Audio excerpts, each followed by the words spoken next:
दोस्तों ये एक ऐसी वीडियो है जो आप लोग के खून में उबाला लाएगी अगर इस चीज़ को ढंग से समझोगे। 2004 में एक इंसान 4 साल की मेहनत कर कर जाता है, 2004 में 5वें नंबर पर आता है, ऑस्कर फिगरोआ। फिर उसके बाद में 2008 में 4 साल बाद फिनिश ही नहीं कर पाते हैं, हाथ फिसल जाता है, 4 साल की मेहनत बिल्कुल गड्ढे में चली गई।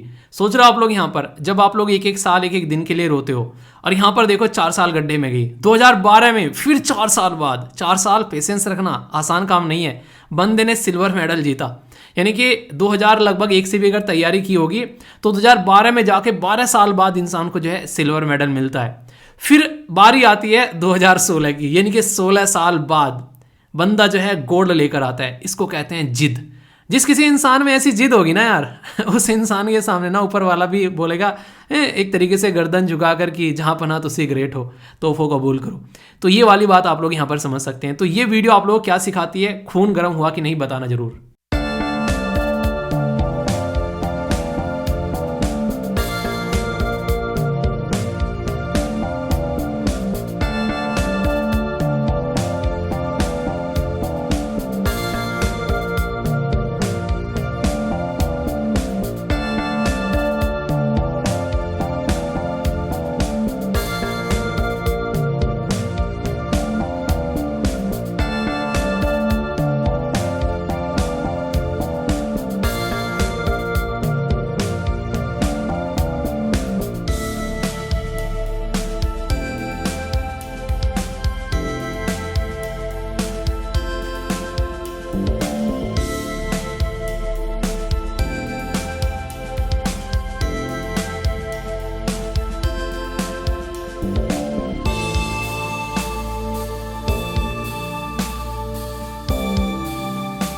दोस्तों आज है 19 फरवरी और आज है संडे। संडे को फंडे बनाते हुए थोड़ा सा स्टडी डे बनाएंगे। आज का आईएनए यानी कि इंपॉर्टेंट न्यूज़ एनालिसिस, जिसको प्यार से आप लोग बैलेंस डाइट बोलते हो, बड़ा ही शानदार रहने वाला है, यानी कि आप लोग का मजा आने वाला है।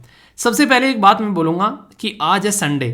संडे के दिन भी अगर आप लोगों ने अपना टाइम टेबल जो है वो फॉलो किया, टाइम पर उठ गए हो जिस टाइम आप लोगों ने डिसाइड किया, तो इसका मतलब यह है कि आप लोग अपने जिस करियर को लेकर चल रहे हो, अपने टारगेट से आप लोग प्यार कर रहे हो।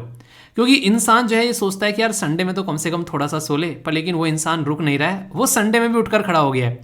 तो ये सबके बस की बात नहीं होती है। तो सैल्यूट है अगर आज के दिन भी आप लोग उसी टाइम पर उठे हो जिस टाइम पर आप लोगों ने डिसाइड किया था। इसीलिए कहता हूँ कि ये सबके बस की बात नहीं होती है। तो ये रियलिटी में कह रहा हूँ कि जिंदगी में अगर आप लोग इतना डिसिप्लिन अपनी लाइफ में लेकर आ गए ना, तो भाई साहब किसी और चीज की जरूरत नहीं पड़ेगी। शानदार डिस्कशन रहेगा, एक मोटिवेशन कोटेशन देखेंगे, एक person in news, Chhatrapati Shivaji Maharaj Jayanti के बारे में आप लोगों से बात करूंगा।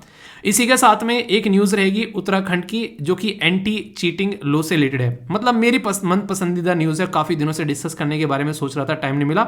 आज संडे है, आज ढंग से डिस्कस करेंगे। कस्टोडियल डेथ में एक राज्य जो कि सबसे डेवलप राज्य माना जाता है, वो सबसे टॉप पर है। जानेंगे आखिर क्या है। प्राइमरी एग्रीकल्चर सोसाइटी के बारे में एक आर्टिकल मैंने डिस्कस किया था, उसी में कुछ अपडेट्स आप लोगों की नई सामने आई है। काफ़ी इंपॉर्टेंट आर्टिकल है, कुछ चीज़ें रिवीजन होंगी और कुछ चीज़ें नई सीखने को मिलेगी। हाईएस्ट थ्रेड जो सी लेवल की देखने को मिल रही है, तो WMO के द्वारा बताया गया, हमारा देश भी उसमें आ रहा है। जानेंगे क्या है। एरो इंडिया शो 2023 कहाँ पर हुआ, अभी समझेंगे। स्मॉल पॉक्स एम पॉक्स यानी कि मोंकी पॉक्स या फिर मार्बर्ग वायरस सबसे ज्यादा खतरनाक कौन सा है, पहले वाला या फिर दूसरे वाला, बताओ, समझेंगे ढंग से। तुर्की और सीरिया के बारे में छोटी न्यूज़ है, एक म्यांमार के बारे में, एक फिलीपीन के बारे में और इजराइल पैलेस्तीन के बारे में, ये कुछ छोटी न्यूज़ है। बाकी प्लेस इन न्यूज़ जो भी हम लोगों ने अब तक डिस्कस किए हैं पूरे वीक में 6, उनका नाम आप लोगों को कमेंट बॉक्स में लिखना है। कौन कौन से डिस्कस की हैं और कहाँ कहाँ पर है वो लोकेशन, ये रिवीजन है आप लोगों का। इसी के साथ में वोकैबुलरी भी आप लोगों का रिवीजन है, जो भी डिस्कस की है पूरे सप्ताह के अंदर में, उसमें से कम एटलीस्ट हर दिन के 5-5 शब्द आप लोग लिखने हैं। एटलीस्ट 30 जो वोकैबुलरी मैंने बोली है, जो पूरे वीक में डिस्कस किए हैं, उसमें से आप लोग कोशिश करना कि एटलीस्ट 10 तो कम से कम कमेंट बॉक्स में जरूर लिखना। मुझे अच्छा लगेगा पर्सनली, ठीक है, कि हाँ आप लोगों को याद है। आज के एसएलवी कमांडो है मोनिका, शानदार तरीके से इनके द्वारा आंसर दिए गए, तो आप भी एसएलवी कमांडो बन सकते हैं रेगुलर सिस्टमेटिक वे में पार्टिसिपेट करके। अरे हाँ, जय हिंद, जय हिंद तो बोलना भूल ही गया जय हिंद दोस्तों, आज का दिन शानदार रहने वाला है। हाउस द जोश, तो जोश जो है वो बिल्कुल हाई होना चाहिए, और हाई नहीं होगा तो कर देंगे टेंशन काहे को है। आइए अभी कर देते हैं हाई हो जाएगा अभी थोड़ी देर में। कौन कहता है कि सफलता किस्मत तय करती है, इरादों में दम हो तो भाई साहब मंजिल भी जिल्ले इलाही करती है। अभी देखा ना आप लोगों ने स्टार्टिंग में वीडियो, मंजिल ने जिल्ले इलाही कर दी। 16 साल हो गए पर लेकिन भाई साहब छोड़ा नहीं बंदे ने टारगेट। तो इस तरीके से अगर आप लोगों के अंदर भी एक ऐसा जिद है, एक ऐसा जुनून है, तो आप लोगों के सामने कितनी भी कठिनाई क्यों ना हो उसमें से रास्ता आप लोगों को नजर आ ही जाएगा। अगर आंख आप लोगों का फोकस चिड़िया की आंख पर है तो, यानी कि अपने गोल पर है। अगर इधर उधर की चीज़ों में लगे हुए हैं कि यार रूममेट परेशान कर रहा है, घर वाले परेशान कर रहे हैं, घर वाले शादी की बातें कर रहे हैं और ये चीज़ें हैं, पैसे नहीं मिल रहे हैं, रिसोर्सेज नहीं है पढ़ने के लिए, ये सबके पास में है यार ये चीज़ें टेंशन लेने के लिए। अगर आप लोग भी उसी कैटेगरी में अपने आप को डालकर फ्रस्ट्रेट, परेशान, इरिटेट रहोगे तो फिर कोई बोलने वाली बात ही नहीं है। आप लोग भी उसी कैटेगरी में रहोगे जो ऑलरेडी इतने सारे लोग हैं उस कैटेगरी में। तो अगर अलग करना है तो ये प्रॉब्लम तो है, पर लेकिन समाधान क्या है भाई साहब, उसके ऊपर फोकस करो और आगे बढ़ो। यही जिंदगी की रीत है, हार के बाद ही जीत है। लगे रहोगे तो पार कर जाओगे मंजिल को, अगर नहीं लगे रहोगे, बीच बीच में अगर लेट जाओगे कि हाँ मेरे से नहीं होने वाला है और खड़े नहीं होगे तो कोई उठाने आने वाला है नहीं है। ऊपर पैर रखकर आगे निकल जाएंगे लोग और बोलेंगे ये देखो ये गए थे भाई साहब तैयारी करने, इनके बस की कुछ भी नहीं है। ठीक है, तो आप लोगों को खुद ही अपना मांझी बनना है, खुद ही अपनी पतवार को आगे लेकर चलना है। तो ये चीज़ें तब होंगी जब आप लोगों के इरादों में जान होगी। आई बात कुछ समझ में? तो जिंदगी में अपना रास्ता खुद तय करना है तो अपने ही पैरों पर चलना है। तो दूसरों के कंधों पर हाथ रखकर चलना सीख सकते हो, दौड़ना है तो अपने ही पैरों पर दौड़ना पड़ेगा, है कि नहीं? इंपॉर्टेंट पर्सनैलिटी है, पहचानो कौन। हालांकि इनके बारे में मैं डेली डिस्कस करूंगा, पर आप लोग कुछ शब्द इनके बारे में जरूर लिखिएगा। कौन पहचान पा रहा है, बाकी देखता हूं कौन कौन यहां पर बता पा रहा है। तो पहचानिए, देखता हूं कौन बता पाता है। दोस्तों आगे बढ़ने से पहले एक आर्टिकल है, इसके बारे में थोड़ा सा इन्फॉर्मेशन आप लोगों को दे दूं क्योंकि आगे इस आर्टिकल को डिटेल में डिस्कस करूंगा। ये आर्टिकल है किसके बारे में? PACS के बारे में। डिटेल में मैंने डिस्कस किया था, उस टाइम पर मैंने बोला था कि गवर्नमेंट ने पैसे दिए हैं, पर लेकिन अभी यहां पर बात की जा रही है गवर्नमेंट ने अप्रूव कर दिया है 2 लाख PACS बेसिकली डेवलप करने के लिए आने वाले 5 साल में। पूरा आर्टिकल तसल्ली में डिस्कस करूंगा कि प्राइमरी एग्रीकल्चर क्रेडिट सोसाइटी क्या होती है, सोसाइटी क्या होती है। ये न्यूज मैंने डिस्कस की थी कि बजट में यहां पर लगभग 2,500 करोड़ रुपए दिए गए हैं, पर लेकिन अभी नई न्यूज निकल कर आ रही है कि यहां पर बेसिकली 2 लाख नई प्राइमरी एग्रीकल्चर सोसाइटी यहां पर एक तरीके से प्लान की जा रही है सेटअप करने की नेक्स्ट 5 ईयर में। तो पूरा एक डिटेल में एक ढंग का डिस्कशन आप लोगों को हो जाएगा, सारी चीजें रिवीजन भी हो जाएंगी और इसी के साथ में कुछ नई चीजें भी जानने को मिलेगी। इसी के साथ में एक छोटी सी और बात, ये तो आप लोगों को पता ही है, इस लेक्चर की PDF हिंदी और इंग्लिश में टेलीग्राम पर मिल जाती है। बाकी मैं आप लोगों से बात कर रहा हूं आंसर राइटिंग ग्रुप के बारे में। आंसर राइटिंग ग्रुप के अंदर में आप लोगों को जो कल मैंने निबंध दिया था लिखने के लिए टेक्नोलॉजी के ऊपर, कई सारे बच्चों के द्वारा बहुत ही प्यारा निबंध लिखा गया। आज आप लोगों को मैं देने वाला हूं एक एथिक्स का क्वेश्चन। ठीक है, तो यहीं पर पोस्ट करूंगा, जाकर उसको पार्टिसिपेट जरूर करिएगा और मैं एक्सपेक्ट कर रहा हूं कि अच्छे से पार्टिसिपेट करोगे और एक दूसरे से मिलकर आंसर भी आप लोग रिव्यू करोगे। कुछ ना कुछ नया जानने को मिलेगा अगर एक दूसरे के साथ में मिलकर काम करोगे तो। एक बहुत ही शानदार दिन है आज, 19 फरवरी को यहाँ पर सेलिब्रेट किया था बर्थ एनिवर्सरी यहाँ पर छत्रपति शिवाजी महाराज जी की। बहुत ही शानदार एक तरीके से, नहीं कहते कि राजा हो तो कैसे हो कि छत्रपति शिवाजी जैसे हो। तो इनका जो जन्म है वो 19 फरवरी में 1630 में ये सिवनेरी फोर्ट अहमदनगर सल्तनत के अंदर में देखने को मिला था और लोगों को ज़्यादा इन्फॉर्मेशन थी नहीं इनके बारे में। जब इनके बारे में पता चला, खासकर इनकी जो टॉम्ब है वो डिस्कवर की गई यहाँ पर 1869 में महात्मा ज्योतिराव फुल्ले जी के द्वारा डिस्कवर की गई ये टॉम्ब बेसिकली शिवाजी महाराज की। ये क्वेश्चन पूछा गया था एग्जाम के अंदर में कि किनके द्वारा डिस्कवर की गई थी। होमवर्क है आप लोगों के लिए, इनके बारे में कुछ आप लोग जरूर लिखेगा। मेरा बेसिक पर्पज ये कि आप लोग इनके बारे में पढ़ें क्योंकि इंपॉर्टेंट पर्सनैलिटी है हिस्ट्री वाले सेक्शन के अंदर में, तो आप लोगों को कम से कम पता होना चाहिए इंपॉर्टेंट पर्सनैलिटीज के बारे में, ताकि आप लोगों की पर्सनैलिटी में भी थोड़ा सा डेवलपमेंट आए। और वो तब आएगा जब उन इंसानों के बारे में जानोगे और थोड़ा सा पढ़ोगे। महान पर्सनैलिटी की जीवनी जरूर पढ़ा करो, टाइम लगे। इससे आप लोगों की लाइफ में एक बहुत बड़ा चेंज आएगा जो कि आप लोगों को एक लीडर बनाएगा आने वाले टाइम में। एक अच्छे डिसीजन मेकिंग कैपेबिलिटी आप लोगों की सुधार के जाएगा। ओके, और इसी के साथ में क्वेश्चन के आंसर अच्छे से देना ताकि एक तरीके से आप लोगों का रिविजन भी होता रहे। ठीक है, तो जोश हाई रखते हुए आगे बढ़ते हैं। दोस्तों ये एक ऐसा टॉपिक है जिसके ऊपर मैं कई दिनों से बात करने की कोशिश कर रहा था और ये इसकी वजह से इस पर्टिकुलर मुद्दे के बारे में पूरे देश के अंदर चर्चा हुई। एक बच्चा है जो बैठकर रेगुलर तैयारी करता है, 2-3 साल तक बिल्कुल पूरे रिग्रेस वे में वो पढ़ाई करता है। उसके बाद में क्या होता है, जब भी एग्जाम देने जाता है पेपर लीक हो जाता है। एक ऐसा इंसान जिसने 2 दिन भी बैठकर पढ़ाई नहीं की है, वो आराम से 15-20 लाख रुपए देकर वो पोस्ट लेकर चला जाता है और अपनी लाइफ को एंजॉय करता है। एक ऐसे इंसान का हक मार लेता है जो उस पर्टिकुलर पोस्ट के काबिल था। आप लोग खुद सोचो, जब वो इंसान उस पर्टिकुलर पोस्ट पर जाकर बैठेगा जिसने मेहनत ही नहीं की है, तो सबसे पहले तो वो उसकी कदर ही नहीं करेगा। उसको वो खैरात में मिल गई, पैसे हैं, पैसे दिए और उस पर जाकर बैठ गया, वो उसकी कभी इज्जत ही नहीं करेगा। और सबसे पहले तो वही काम करेगा कि जो पैसा देकर वो आया है, पहले तो उस पैसे को वो वसूल करेगा कि अपना बैंक बैलेंस जो है वो बढ़ाया जाए। तो एक तरीके से अगर कोई ऐसा सिस्टम होता है तो कितनी ज्यादा घटिया चीज देखने को मिलती है। एक तो इंसान जिसने मेहनत की थी उसको जॉब नहीं मिली, उसकी जिंदगी बर्बाद हो गई। दूसरा, एक ऐसा इंसान बैठा दिया जो कि करप्शन का कीड़ा पैदा कर दिया है। अब ग्राउंड लेवल पर जो सर्विस है वो भी बहुत ही घटिया लेवल की प्रोवाइड कराई जाएगी, और इसकी वजह से समाज के ऊपर में एक नेगेटिव प्रभाव भी आप लोगों को पड़ता हुआ यहाँ पर कहीं ना कहीं नजर आएगा। यानी कि सारी की सारी चीजें जो हैं वो एक घटिया लेवल की यहाँ पर देखने को मिलेगी। तो इस तरीके से समझ सकते हैं, एक ऐसा इंसान जो किसी पर्टिकुलर पोस्ट पर जाता है और वो कैपेबल है, वो अपनी मेहनत के बल पर वहां पर गया है, वो उस पोस्ट के साथ में न्याय करेगा। वो पर्टिकुलर एक तरीके से उसके अंदर में एथिकल एक जो नेचर है वो आप लोगों को ज्यादा देखने को मिलेगा, यानी कि नैतिकता उसके अंदर देखने को आप लोगों को आसानी से मिल जाएगी, एज कंपेयर टू उस इंसान के जिसने पैसा देकर, घूस देकर या फिर नकल चलाकर वो पर्टिकुलर पोस्ट लिए। और सबसे बड़ी बात तो यही है कि उस चीज की ये रेस्पेक्ट करता हुआ भी नजर नहीं आएगा। और ये सिस्टम आज की डेट में पूरे देश के अंदर में एक दीमक की तरह लगा हुआ है। ये एक ऐसी दीमक लग चुकी है जो कि आप लोगों को मैक्सिमम स्टेट लेवल के एग्जाम में देखने को मिलती है, और इसकी वजह से बहुत ज्यादा प्रॉब्लम निकल कर आती है। स्टेट पीसीएस तक के जो एग्जाम है वो भी प्रॉपर टाइम पर नहीं होते, और एसआई जो कि सब इंस्पेक्टर का एग्जाम होता है वो तो एक ऐसा एग्जाम है जिसमें इतना नॉर्मल हो गया है कि हर दूसरे तीसरे स्टेट में ये चीजें आप लोगों को देखने को मिल रही है। और ऐसा नहीं है कि ये नॉर्थ साउथ की बात है, ये नॉर्थ से लेके साउथ से हर एक राज्य में, इवन नॉर्थ ईस्ट में भी आप लोग चले जाओ, हर जगह ये आप लोगों को चक्कर देखने को मिलेगा कि एसआई की पोस्ट पर आप लोगों को ह्यूज करप्शन यहां पर नजर आता है। क्योंकि एक ऐसी इंटरमीडिएटरी पोस्ट है जो कि कहीं ना कहीं लोकल एडमिनिस्ट्रेशन को हायर एडमिनिस्ट्रेशन के साथ में कनेक्ट करती है। तो यहां पर जो घूसखोरी चलती है वो एक तरीके से समझ सकते हैं आप लोग, कहीं ना कहीं एक पॉइंट है ऐसा कि इसको अगर आप लोग थोड़ा ठीक रखोगे तो बहुत सारी चीजें सुधरती हुई नजर आएगी। तो इसलिए इसी के ऊपर यहां पर एक कानून लेकर आई है उत्तराखंड सरकार। वो नहीं कहते कि जब पानी सर से ऊपर चला जाता है तो कुछ ऐसा कुछ करना पड़ता है। तो अभी बहुत सारे लोगों के द्वारा, बहुत सारे बच्चों के द्वारा प्रोटेस्ट किया गया, तो कानून लेकर आई है यहाँ पर। अब देखने वाली बात यह कि ये कानून कितने अच्छे से इंप्लीमेंट किया जाता है। कानून तो अच्छा है अगर देखा जाए। बोला गया कि अगर कोई भी ऐसी चीज करता हुआ पाया जाता है, भाई साहब बहुत सही बात की है कि 10 करोड़ रुपए तो फाइन लगेगा। हालांकि उनके लिए 10 करोड़ रुपए कोई ज्यादा चीज नहीं होती है, वो इतने सारे पैसे इकट्ठे कर चुके होते हैं, पर ये 50, 60, 70, 80, 90, 100 करोड़ के करीब रहेंगे उनके पास में। ये उनके लिए कोई बड़ी चीज है नहीं है, इतने सारे बच्चों को वो ठगते हैं, ठीक है। पर लेकिन अच्छी बात यहाँ पर क्या है, वो है लाइफ इम्प्रिजनमेंट दिया जा रहा है अगर कोई गिल्टी पाया जाता है, यानी कि पूरी जिंदगी वो इंसान जो है वो सलाखों के पीछे चढ़ने वाला है। तो ये मेरा दिल जो है थोड़ा सा खुश हुआ ये चीजें देखकर। अब जो मेहनत कर रहा है कम से कम उसी को वो चीजें जो है वो मिलेगी।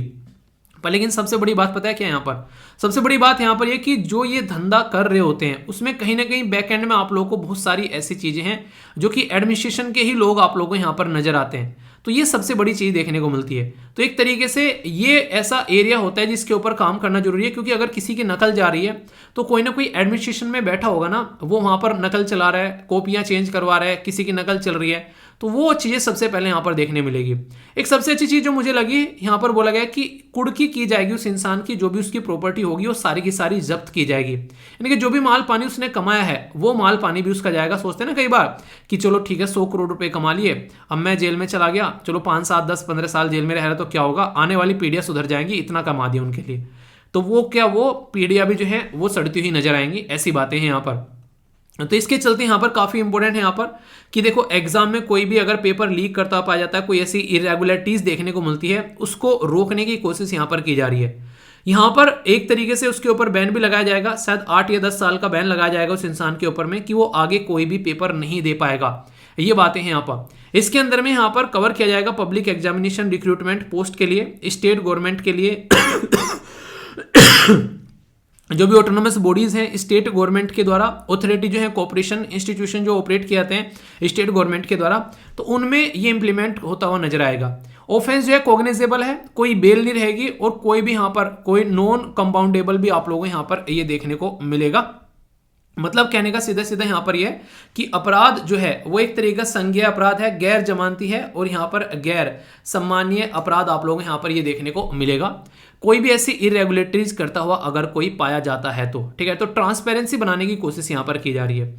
तो फिर से मैं वही बात बोलूंगा, कानून है अपनी जगह है, पर इन रियलिटी ग्राउंड लेवल पर वो कितना इंपैक्ट डाल पाता है वो देखने वाली बात है। ठीक है, आप लोग कैसा लगा इसके बारे में जानकर, और क्या ये ऐसा कानून जो है वो नेशनल लेवल पर नहीं होना चाहिए कि एक तकड़ी से तकड़ी सजा बनाई जाए यहाँ पर प्रॉपर तरीके से, अगर कोई भी ऐसा पाया जाता है करता हुआ, उसको बेसिकली क्या किया जाए, बस मेरे मुंह से फिर कुछ गलत शब्द निकल जाते हैं, ये ऐसी हरकतें करने वाले इंसानों के खिलाफ में। सोचो यार, खुद एक बच्चा बैठा हुआ किस तरीके से अपनी ज़िंदगी जो है वो एक तरीके से मतलब टाइम इतनी अपनी जवानी का वो यहाँ पर खपा रहा है, और यहाँ पर बाद में ऐसी दिक्कतें देखने को मिलती है। तो इंसान का अंदर से मनोबल जो है ना वो टूट जाता है बुरी तरह। ठीक है, तो ये एक तरीके से न्यूज़ थी जो आप लोग समझ सकते हैं। बाकी अच्छा लगा ये सुन के कि कम से कम स्टेप तो उठाए जा रहे हैं, ना होने से कुछ होना ही अच्छा है। दोस्तों ये जो टॉपिक है इंडियन एक्सप्रेस के अंदर में काफ़ी डिटेल में कवर किया गया, तो इतने ही डिटेल में हम लोग भी इसको कवर करने वाले हैं। ये पर्टिकुलर टॉपिक आप लोग जीएस पेपर 2 के साथ में कनेक्ट कर सकते हैं यहाँ पर, जो कि पॉलिटी का सेक्शन है। यहाँ पर सबसे इंपॉर्टेंट बात यहाँ पर यह है कि एक ऐसे राज्य के बारे में मैं आप लोगों से बात करूंगा जो ऐसे इंसान के साथ में कनेक्टेड है जो कि हमेशा नॉन वायलेंस का पाथ फॉलो करते हुए चले गए, यानी कि गांधी जी का राज्य गुजरात, उसमें सबसे ज़्यादा कस्टोडियल डेथ देखने को मिली। कस्टोडियल डेथ मतलब जब कोई पर्टिकुलर पर्सन जो है वो पुलिस की गिरफ्त में होता है, उस टाइम पर उससे चीज़ें उगलवाने के लिए या फिर उसको चीज़ें मनवाने के लिए कई बार उसको इतना लार्ज स्केल पर बेसिकली मारा पीटा जाता है, जिसकी वजह से कस्टडी में ही वो इंसान जो है वो दम तोड़ देता है। आप लोगों ने मूवी देखी होगी गंगाजल, उसमें भी कुछ ऐसी चीज़ें दिखाने की कोशिश की गई है। तो कस्टोडियल डेथ जो है एक तरीका इनह्यूमन प्रैक्टिस मानी जाती है, यानी कि इंसान जो है वो एक तरीके से इंसान को इंसान नहीं मानता, एक ऐसी प्रैक्टिस मानी जाती है। थर्ड डिग्री का इस्तेमाल किया जाता है कई बार, और एक तरीके से टॉर्चर ह्यूमिलेट भी किया जाता है, फोर्स किया जाता है कई बार। इवन उसके चलते कई सारे लोग जो हैं वो अपनी जान भी गंवा देते हैं। इवन लॉ कमीशन के द्वारा भी इसके ऊपर रिकमेंडेशन दी जा चुकी है कि ये सही नहीं है। और ऐसा नहीं है कि ये कस्टोडियल डेथ जो है ये हमारे ही देश में देखने को मिलती है, ये ग्लोबल प्रॉब्लम है आज की डेट में, यानी कि इंटरनेशनल लेवल पर भी आप लोगों को यहाँ पर ये इशू देखने को मिलेगा। इस पर्टिकुलर स्लाइड पर मैं आप लोगों के साथ में अभी बात करूंगा। सबसे पहले हम लोग समझते हैं कि क्या ये पैटर्न रेगुलरली देखने को मिलता है या फिर कभी कभार सामने निकल कर आता है। सबसे इंपॉर्टेंट बात तो ये है कि जो भी डेटा मैं आप लोगों को बताने जा रहा हूँ, ये सारा का सारा डेटा जो है खुद सरकार ने यानी कि गवर्नमेंट ने प्रोवाइड कराया है। तो इसलिए इसके ऊपर कोई भी संदेह की कोई बात ही नहीं है कि कोई झूठ बोल रहा है या फिर कोई सच बोल रहा है। Custodial death in India total 146 death देखने को मिली पुलिस कस्टडी में 2017-18 में, पर लेकिन 18-19 में ये यहाँ पर कुछ घट गई और यहाँ पर 136 हो गई। 19-20 में यहाँ पर ये और थोड़ी कम हो गई, 112 हो गई। 20-21 में ये और कम हो गई 100। रीज़न क्या था यहाँ पर? आप लोगों को पता है, सब घर में थे, किसी ने कोई गुनाह नहीं किया, अच्छे से अपनी लाइफ को एंजॉय कर रहे थे, लूडो खेल रहे थे, सब कैरम खेल रहे थे घर में बैठे हुए। कोविड-19 की वजह से लॉकडाउन लगा हुआ था। पर लेकिन जैसे ही चीज़ें खुलती है तो एक जानवर जो घरों में बंद था वो बाहर निकल कर आता है, यानी कि एक इंसान, और फिर से हरकतें करना स्टार्ट कर देता है और पुलिस की चपेट में आ जाता है। तो इसकी वजह से टोटल मिलाकर 175 लोगों की बेसिकली कस्टडी के अंडर में डेथ हुई 2021 और 22 में। ये अब तक का सबसे एक तरीके से सबसे बड़ा आप लोग डेटा बोल सकते हैं जो पुराने टाइम में अगर आप लोग इसको कंपेयर करके देखोगे तो। सबसे बड़ी बात क्या है यहाँ पर, ये पर्टिकुलर जो टॉप 5 राज्य हैं उनमें कस्टोडियल डेथ देखने को मिल रही है। और ये राज्य ऐसे भी हैं जो बहुत पढ़े लिखे हैं, कुछ राज्य ऐसे भी हैं इकोनॉमिकली बहुत ही इंपॉर्टेंट है, कुछ राज्य ऐसे भी हैं जो कि एक तरीके से डेवलपमेंट के लिए काफ़ी अच्छे माने जाते हैं, जैसे कि गुजरात, महाराष्ट्र, तमिलनाडु, उत्तर प्रदेश, बिहार। तो अगर इनको ध्यान से आप लोग देखोगे, गुजरात जो है एक डेवलप्ड एक पर्टिकुलर राज्य की कैटेगरी में आता है, महाराष्ट्र भी एक तरीके से इसी पैटर्न में देखने को मिलेगा, उत्तर प्रदेश एक सबसे बड़ा राज्य है देश के अंदर में पॉपुलेशन के पॉइंट ऑफ से, काफ़ी अच्छा इन्वेस्टमेंट यहाँ पर रिसेंटली अभी देखने को मिला। तमिलनाडु एक बहुत ही पढ़ा लिखा राज्य माना जाता है। बिहार के अंदर में यहाँ पर 38 केसेस देखने को मिले। ठीक है, तो कहने का मतलब यहाँ पर यह है, अगर पैटर्न को आप लोग समझने की कोशिश करोगे तो एजुकेशन और डेवलपमेंट का इसके साथ में कोई रिलेशन ही नहीं है कि अगर एजुकेटेड राज्य है और डेवलप राज्य है वहाँ पर कस्टडी में कम डेथ देखने को मिलेगी, ऐसा कतई नहीं है। तो अगर स्टेटमेंट देकर कोई आप लोगों को गुमराह करने की कोशिश करे तो उसको बोलना चल झूठा, ठीक है। तो यहाँ पर वही चीज़ें अभी देखने को मिल रही है। अगर पैटर्न समझेंगे, पहले गुजरात के अंदर में अगर बात करें 17 में 14 के करीब डेथ हुई थी, और फिर आगे चले यहाँ पर 18 में ये 13 हो गई, फिर 12 हो गई, फिर 17 हो गई, फिर 24 हो गई। तो ऐसे पैटर्न चल रहा था, पर अब की बार जो जंप लगा ये 80 का, ये कुछ ज़्यादा ही ज़्यादा देखने को मिल रहा है। अब तक जो हाईएस्ट पर चलता था वो नॉर्मली महाराष्ट्र आप लोगों को यहाँ पर देखने को मिल रहा था, और उससे पहले बिहार था यहाँ पर लेकिन अभी जब हम लोग बात कर रहे हैं, रिसेंटली डेटा निकल कर आ रहा है, उसमें अच्छा खासा इंप्रूवमेंट यहाँ पर देखने को मिल रहा है। यानी कि आज की डेट में यहाँ पर ये वो राज्य हैं जिसके बारे में बोला जाए कि अब इनको कौन समझाए। उन्हें कहते हैं कि जब कोई ऐसा इंसान ही, एक तो है छोटा बच्चा कोई गलती कर रहा है, उसको बोल दो कि यार बच्चे ने गलती कर दी, अब एक समझाने वाला इंसान गलती करे, उन्हें कहते हैं कि जब रक्षक ही भक्षक बन जाए तो हम लोग कहाँ जान बचाने जाए। वही बातें देखने को मिलती है। इसके बारे में कस्टडी में अगर किसी इंसान की जान जाती है तो क्या हमारे संविधान में, हमारे यहाँ पर कोई कानून है, हमारे यहाँ पर कोई ऐसा धारा है जिसके बेस पर इसके बारे में कोई प्रोविजन अवेलेबल है? बहुत सारी चीज़ें हैं। सबसे पहले तो मैं संविधान के बारे में बात करता हूँ, जो कि हमारा प्यारा कॉन्स्टिट्यूशन। तो संविधान के बारे में जब आप लोग बात करेंगे तो आप लोगों को पता होगा कि हमारे संविधान में पार्ट 3 में फंडामेंटल राइट है, जिनको हम लोग मौलिक अधिकार भी बोलते हैं। ये मौलिक अधिकार आर्टिकल 12 से लेके आर्टिकल 35 के अंदर में है। इसके अंदर में एक आर्टिकल है जिसका नंबर है आर्टिकल 21।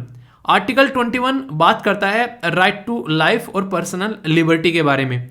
तो अगर किसी को टॉर्चर किया जा रहा है तो एक तरीके से उन इंसान की जो लिबर्टी है वो उससे छीनी जा रही है। तो एक फंडामेंटल राइट का हनन यहाँ पर देखने को मिल रहा है अगर किसी के साथ में ऐसी हरकतें जेल के अंदर में हो रही है। Point number 1। पॉइंट नंबर 2 पर जब आप लोग हम लोग आएंगे यहाँ पर, उसमें देखने को मिलेगा आर्टिकल 22। ये भी फंडामेंटल राइट के अंदर ही आता है, प्रोटेक्शन अगेंस्ट अरेस्ट और detention in the certain cases. पर लेकिन होता क्या है, कई बार इसको भी फॉलो नहीं किया जाता है कि इंसान को बस उठा लिया भी उसके शक के बिंत यहाँ पर, और फिर यहाँ पर उसके साथ में एक उल्टी सीधी हरकतें देखने को मिलती है। कोविड-19 के टाइम पर आप लोगों को याद होगा, 2 बाप बेटे थे, वो बेसिकली अपनी दुकान खोलने जा रहे थे, कुछ ऐसा कोई केस था। पुलिस ने उनके ऊपर लाठियां बरसानी स्टार्ट की और उनकी डेथ हो गई थी। लोगों ने जमकर प्रोटेस्ट किया था। तो ऐसी भी हरकतें कई बार देखने को मिलती है। रीज़न क्या है यहाँ पर? रीज़न ये है क्योंकि लॉ एंड ऑर्डर की जब हम लोग बात करते हैं, वो आप लोगों को हमारे जो संविधान के अंदर में 3 लिस्ट हैं, यूनियन लिस्ट, स्टेट लिस्ट और कॉन्करेंट लिस्ट। तो उसमें स्टेट लिस्ट के अंदर में आता है लॉ एंड ऑर्डर। तो जब भी कोई पुलिस के बारे में बात करते हैं, इसीलिए आप लोगों को अलग अलग पुलिस नजर आती है। ये महाराष्ट्र की पुलिस है, ये दिल्ली की पुलिस है, तमिलनाडु की पुलिस है, ये यूपी की पुलिस है, गुजरात की पुलिस है, ये आसाम की पुलिस है। रीज़न क्या है? रीज़न ये है कि क्योंकि लॉ एंड ऑर्डर जो है यहाँ पर ये स्टेट की कैटेगरी में आता है। तो स्टेट की कैटेगरी में आता है तो कुछ भी अगर ऐसी गड़बड़ होती है तो ये स्टेट को संभालना पड़ता है।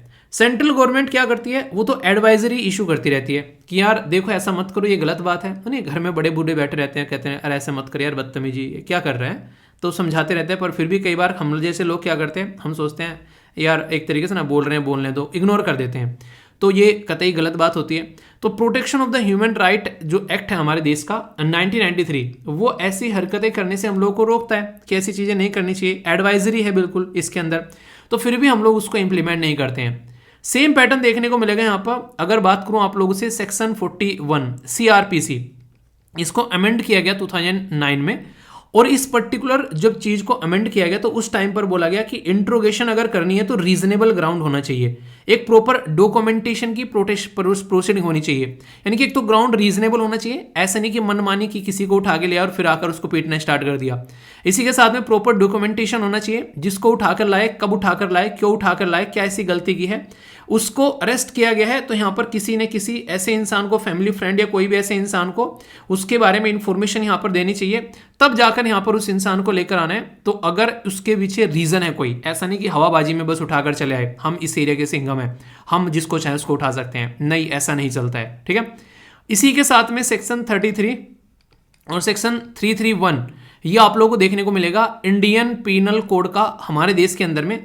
तो ये प्रोवाइड कराता है पनिशमेंट अगर कोई भी ऐसी इंजरी होती है, कोई भी ऐसी हरकत होती है कि उसको एक तरीके से कन्फेशन कराया जा रहा है, उसको मार मार कर कि बोल ये काम तूने ही किया है। ठीक है, तो ये चीजें नहीं होनी चाहिए। कस्टडी में अगर कोई टॉर्चर करता है तो सेक्शन 302 और सेक्शन 304, सेक्शन 304A और सेक्शन 306 ये यहाँ पर कहीं ना कहीं इंडियन पीनल कोड यानी भारतीय दंड संहिता के ये कानून भी हैं जिसके तहत यहाँ पर उस इंसान को सजा मिल सकती है जिसने कस्टडी में किसी के साथ में कोई भी ऐसी गलती की है। पर सबसे बड़ी बात पता है क्या, यहाँ पर ये कोई भी अगर ऐसी चीज होती है तो मैक्सिमम यो यहाँ पर ये ऐसी हरकतें करने वाला इंसान जो है वो बच जाया करता है। आप लोग बोलोगे ऐसा कैसे? ऐसा इसलिए क्योंकि लॉ एंड ऑर्डर जो है वो सरकार को मेंटेन करना होता है, और ये सारे जो भी ऐसी हरकतें कर रहे होते हैं ये सारे के सारे सरकारी आदमी होते हैं। तो पुलिस जो है वो सरकार का पार्ट है। अगर पुलिस कुछ ऐसी हरकतें कर रही है और उसकी वजह से कोई ऐसा केस निकल कर आ रहा है तो इनडायरेक्ट वे में उसका ब्लेम जो है वो सरकार के ऊपर जाता है। तो सरकार अपने ऊपर ब्लेम तो आने नहीं देगी।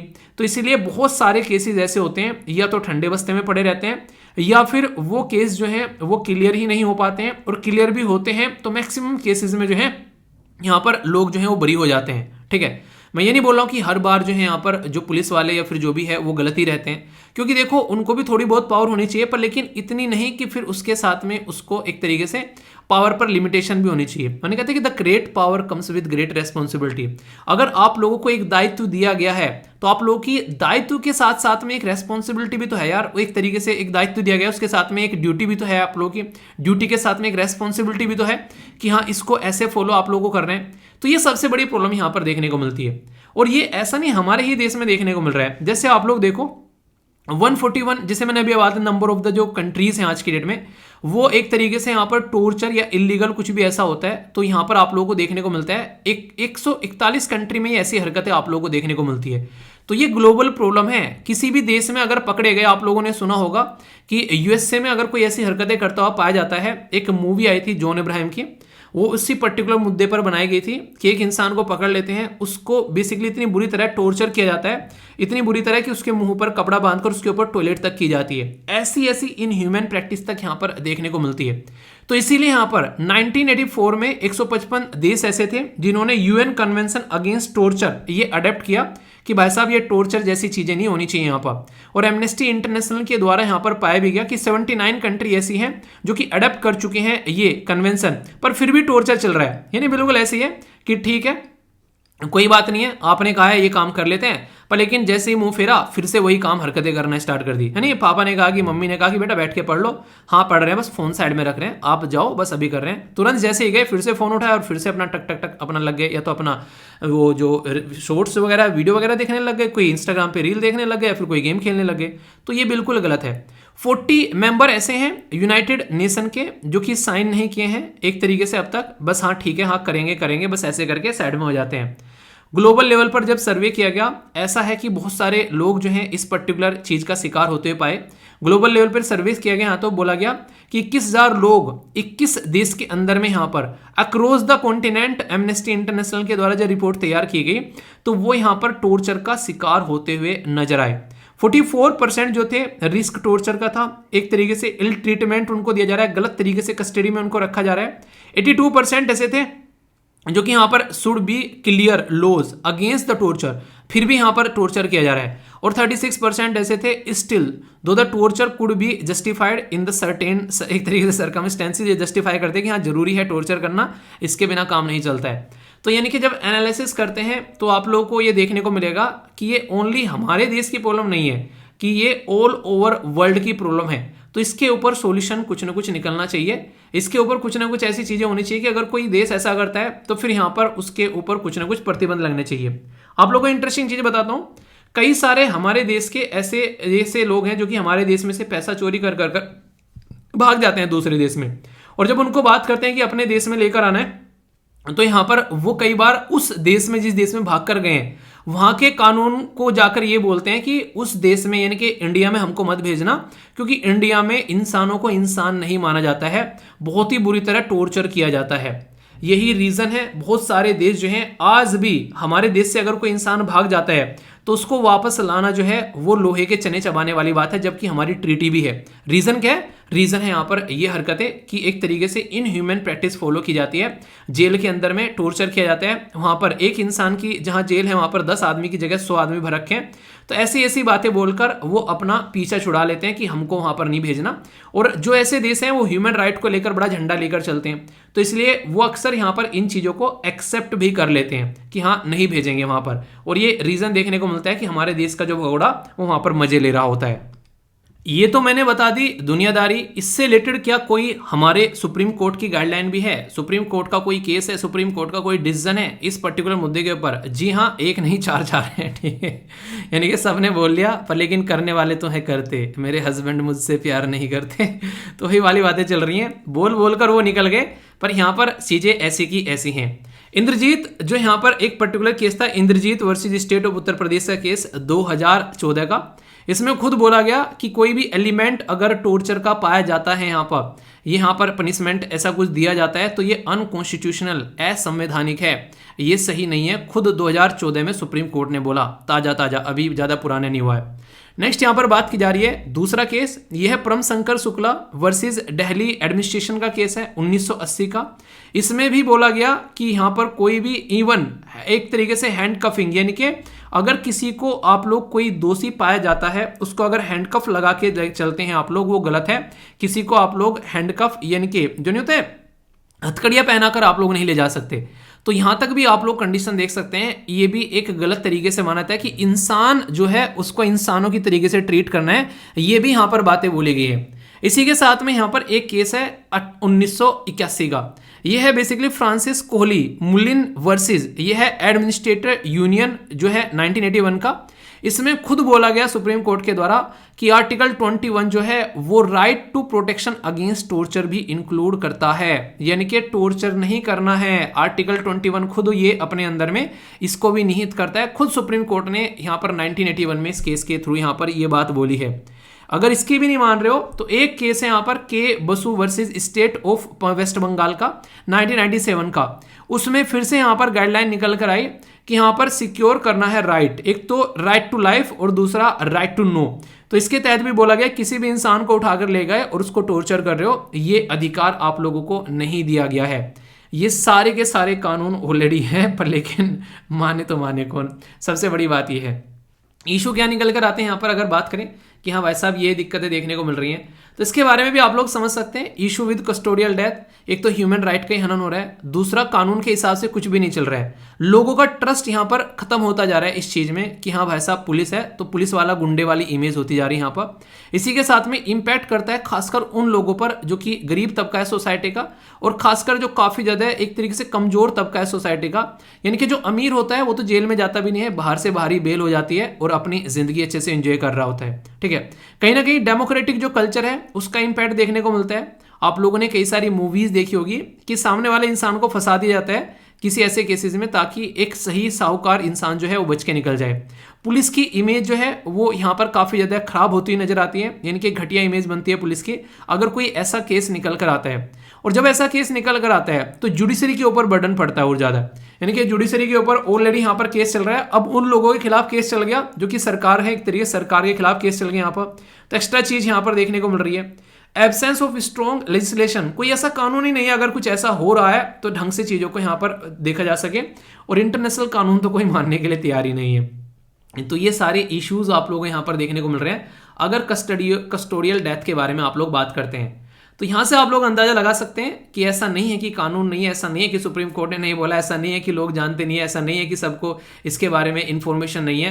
पर लेकिन ऐसा नहीं है कि देश में नहीं, ओनली इंटरनेशनल लेवल पर भी यहाँ पर ये इशू आप लोगों के सामने है कि दिक्कतें क्या है भाई साहब। ठीक है, तो स्टेट के हाथ में कानून है और वो चाहते हैं कि शाम दाम दंड भेद लगाकर जैसे भी करना है, बस भाई साहब हम लोगों को यहाँ पर अपनी चलानी है, इसलिए यहाँ पर इस तरीके के केसेस निकल कर आते हैं। सुन लिया अच्छे से, चलिए देखता हूं कितने अच्छे से सुना है। क्वेश्चन है, इसका आंसर आप लोगों को देना है। 2 क्वेश्चन पूछूंगा, इसके बाद में फिर दोनों के आंसर बताऊंगा। कस्टोडियल डेथ जो है वो रेफर किया जाता है कि डेथ जो कि होती है बेसिकली पर्सन की अंडर ट्रायल, जो कि ऑलरेडी एक तरीके से नहीं, एक तरीके से अंडर ट्रायल में है या कन्वेक्टेड एक तरीके से क्राइम में है। यहां पर अगर जेल में उसकी डेथ हो जाती है तो कस्टडी में डेथ बेसिकली मानी जाती है। ठीक है, नेक्स्ट यहां पर बोला गया कि लॉ कमीशन ने भी बोला है कि यहां पर अगर कुछ ऐसा देखने को मिलता है तो ये क्राइम है जो पब्लिक सर्वेंट अगर कर रहा है, तो यहां पर एक तरीके से उसको अरेस्ट करना चाहिए अगर कोई ऐसी हरकतें हैं यहां पर। ठीक है, तो public servant against the arrest और the detain person who is in the custody amount to the custodial violence, तो ये यहां पर कस्टडी का वायलेंस माना जाता है। यानी कि पब्लिक सर्वेंट जो है यहां पर कहीं ना कहीं ऐसा कर रहा है तो यहां पर ये गलत है, ऐसी बात बोली गई है। कौन सी स्टेटमेंट करेक्ट है? ओनली 1, ओनली 2, बोथ 1 and 2 या फिर नन ऑफ द अबव।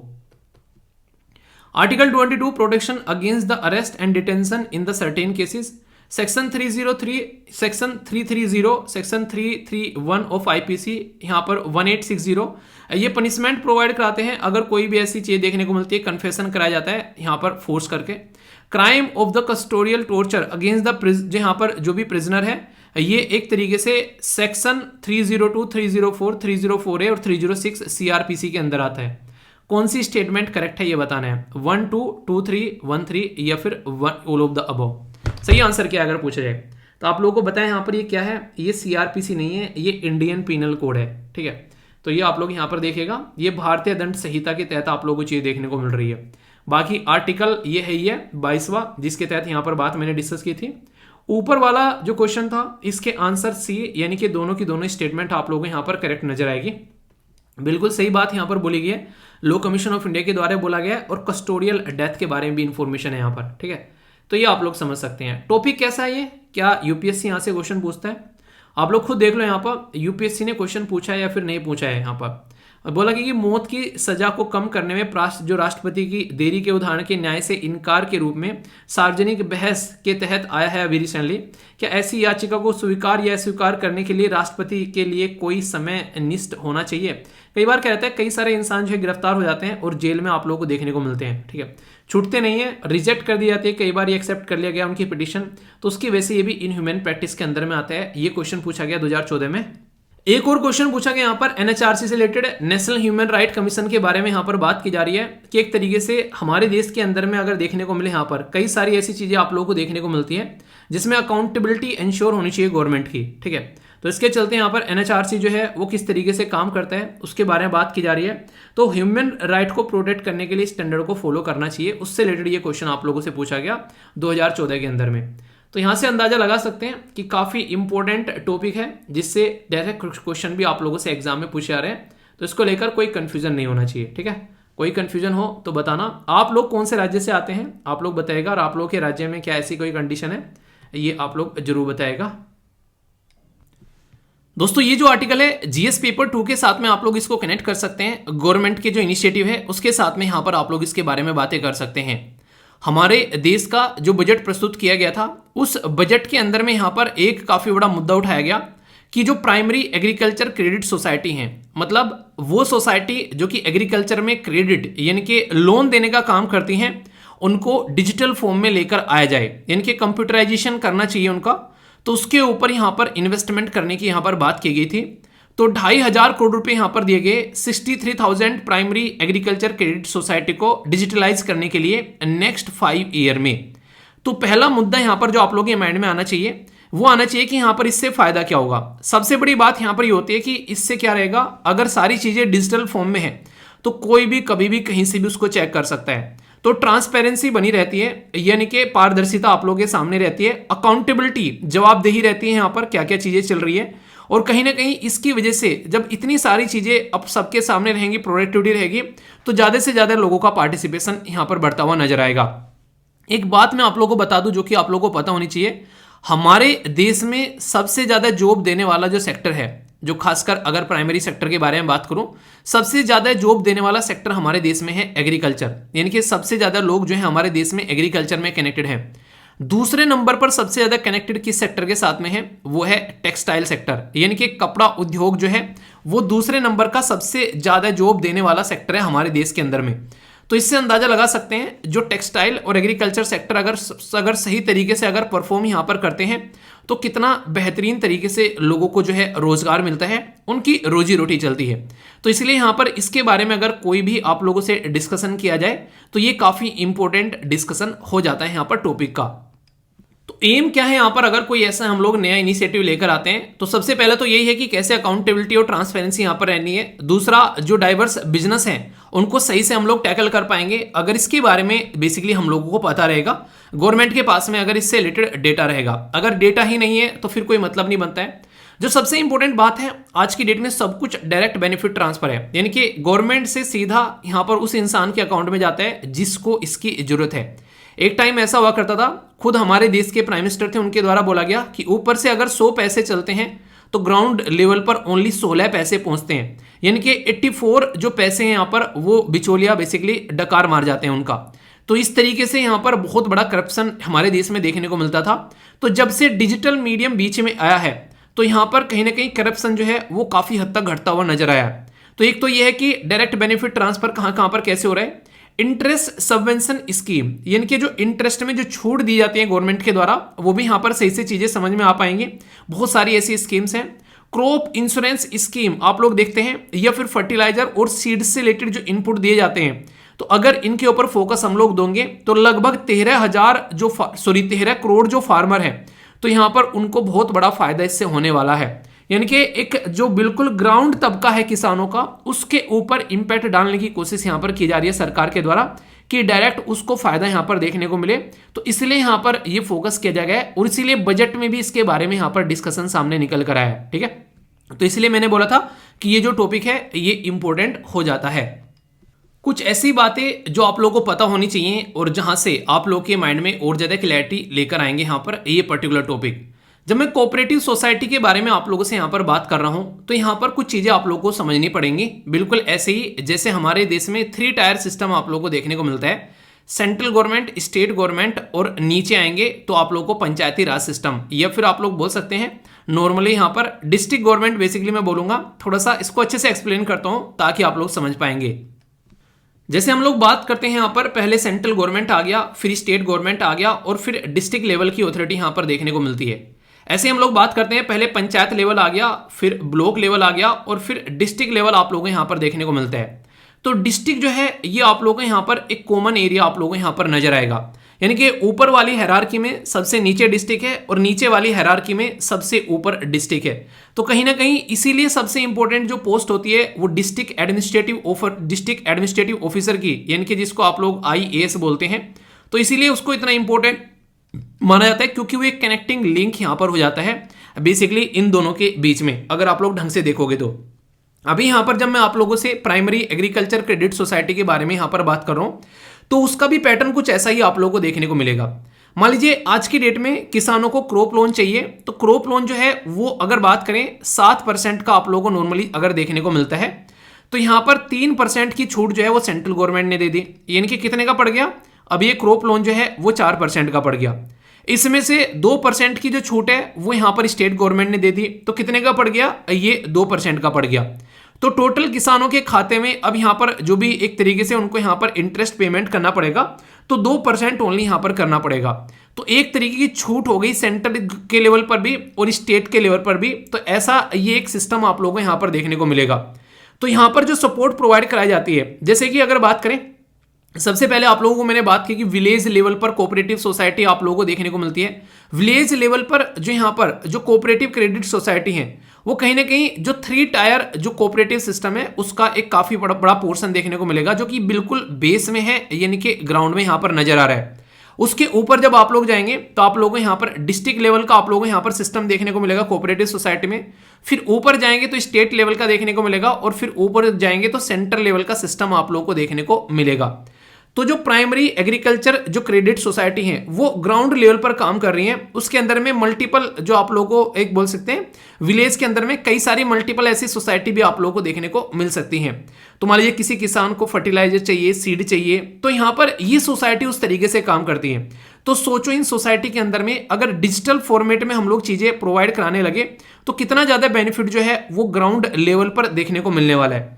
तो इसलिए यहां पर बोला गया कि हाँ यार ये बहुत अच्छी हैं, इनको हम लोग को सपोर्ट करना चाहिए। ये तो मैंने आप लोगों को बेसिक चीजें बता दी। अब मैं कुछ आप लोगों को कुछ ऐसी चीजें बता रहा हूं जो शायद ही किसी आर्टिकल में आप लोगों को देखने को मिलती है और वहां से क्वेश्चन भी आप लोगों के बड़ी फ्रीक्वेंटली आते हैं।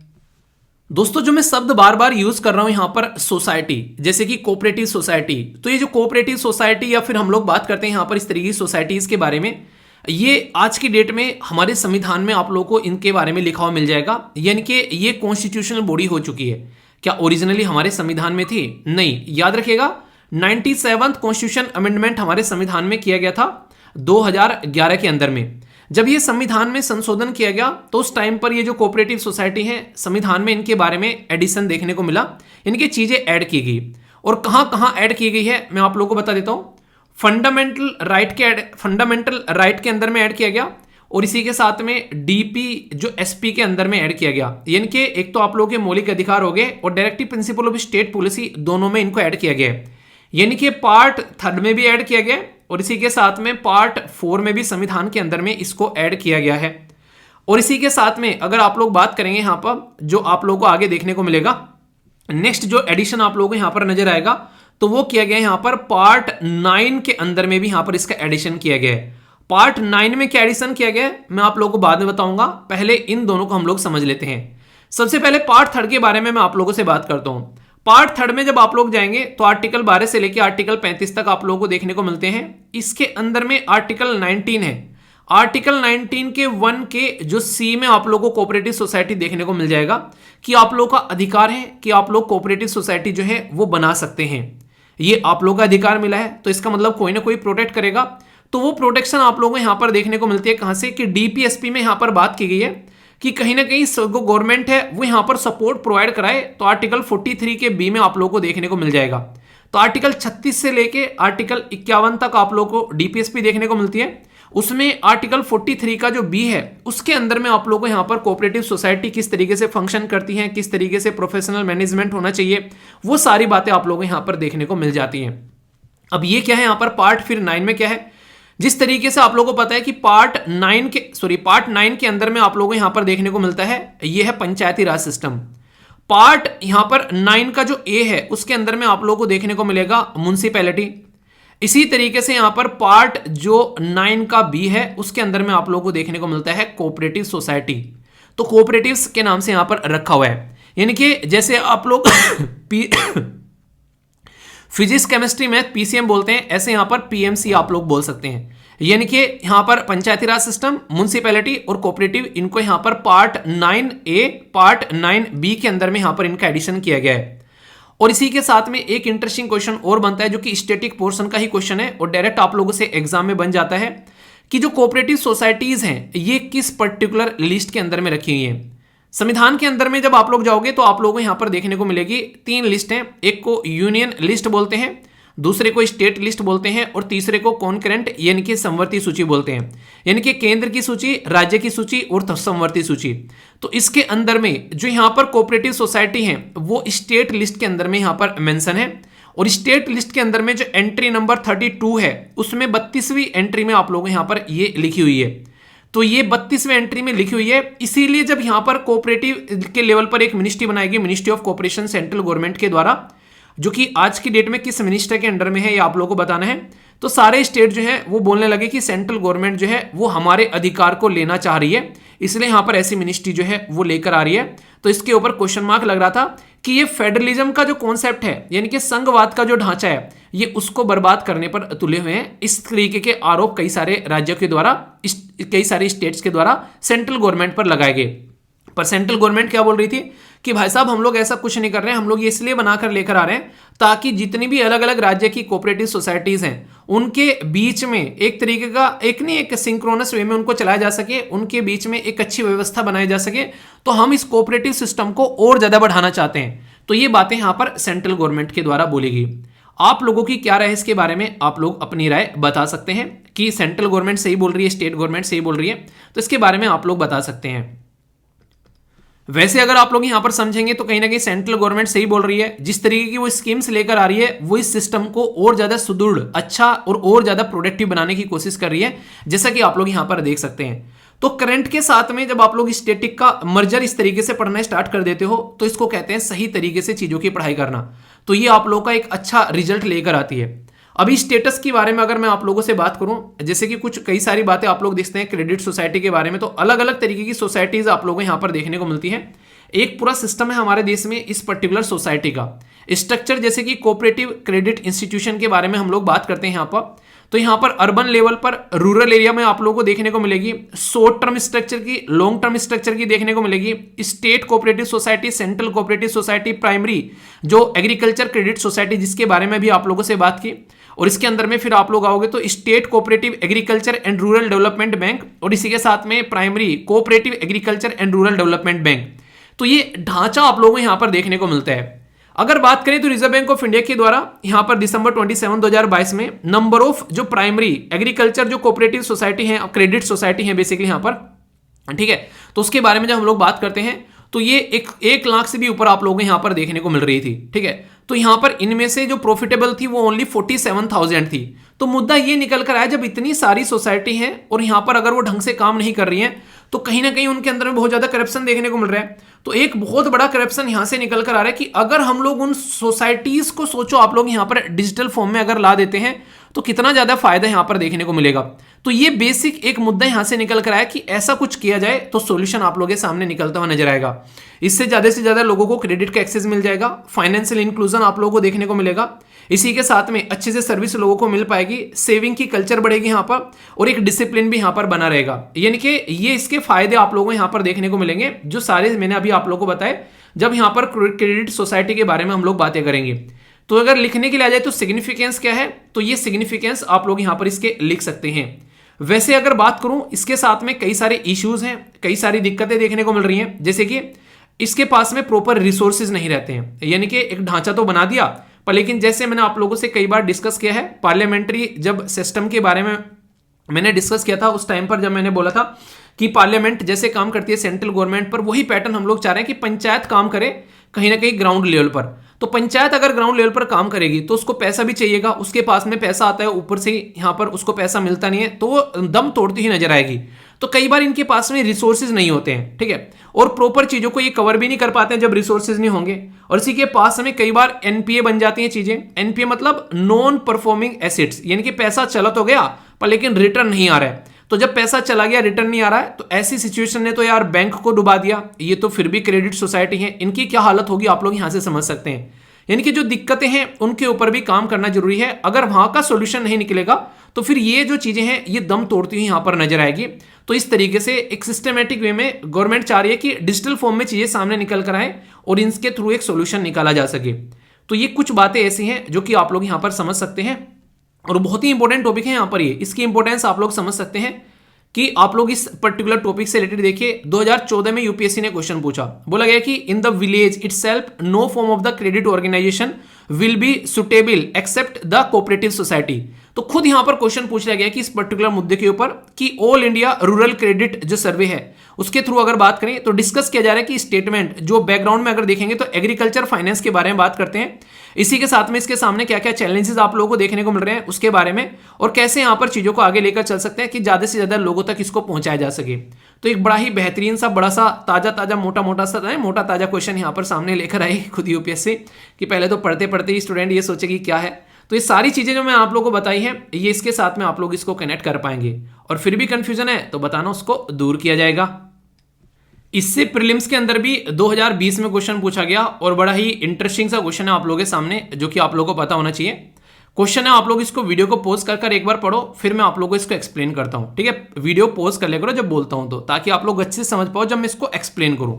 बात की जा रही है यहां पर in terms of the short term credit delivery to the agriculture sector, यानी कि जो एग्रीकल्चर सेक्टर है उसको जब हम लोग शॉर्ट टर्म के लिए यानी कि कम समय के लिए यहां पर जब क्रेडिट दी जाती है तो डिस्ट्रिक्ट सेंट्रल कोऑपरेटिव सोसाइटी वो जो है वो मोर क्रेडिट देती है, इनके ज्यादा क्रेडिट देती है यहां पर इस पर्टिकुलर एग्रीकल्चर सेक्टर में अगर कंपेयर करते हैं शेड्यूल कमर्शियल बैंक या फिर रीजनल रूरल बैंक के कंपेयर में। ये स्टेटमेंट को मैं अच्छे से एक्सप्लेन करूंगा कि कौन कौन कितना देता है ताकि आप लोग इसको अच्छे से समझ पाए, ठीक है।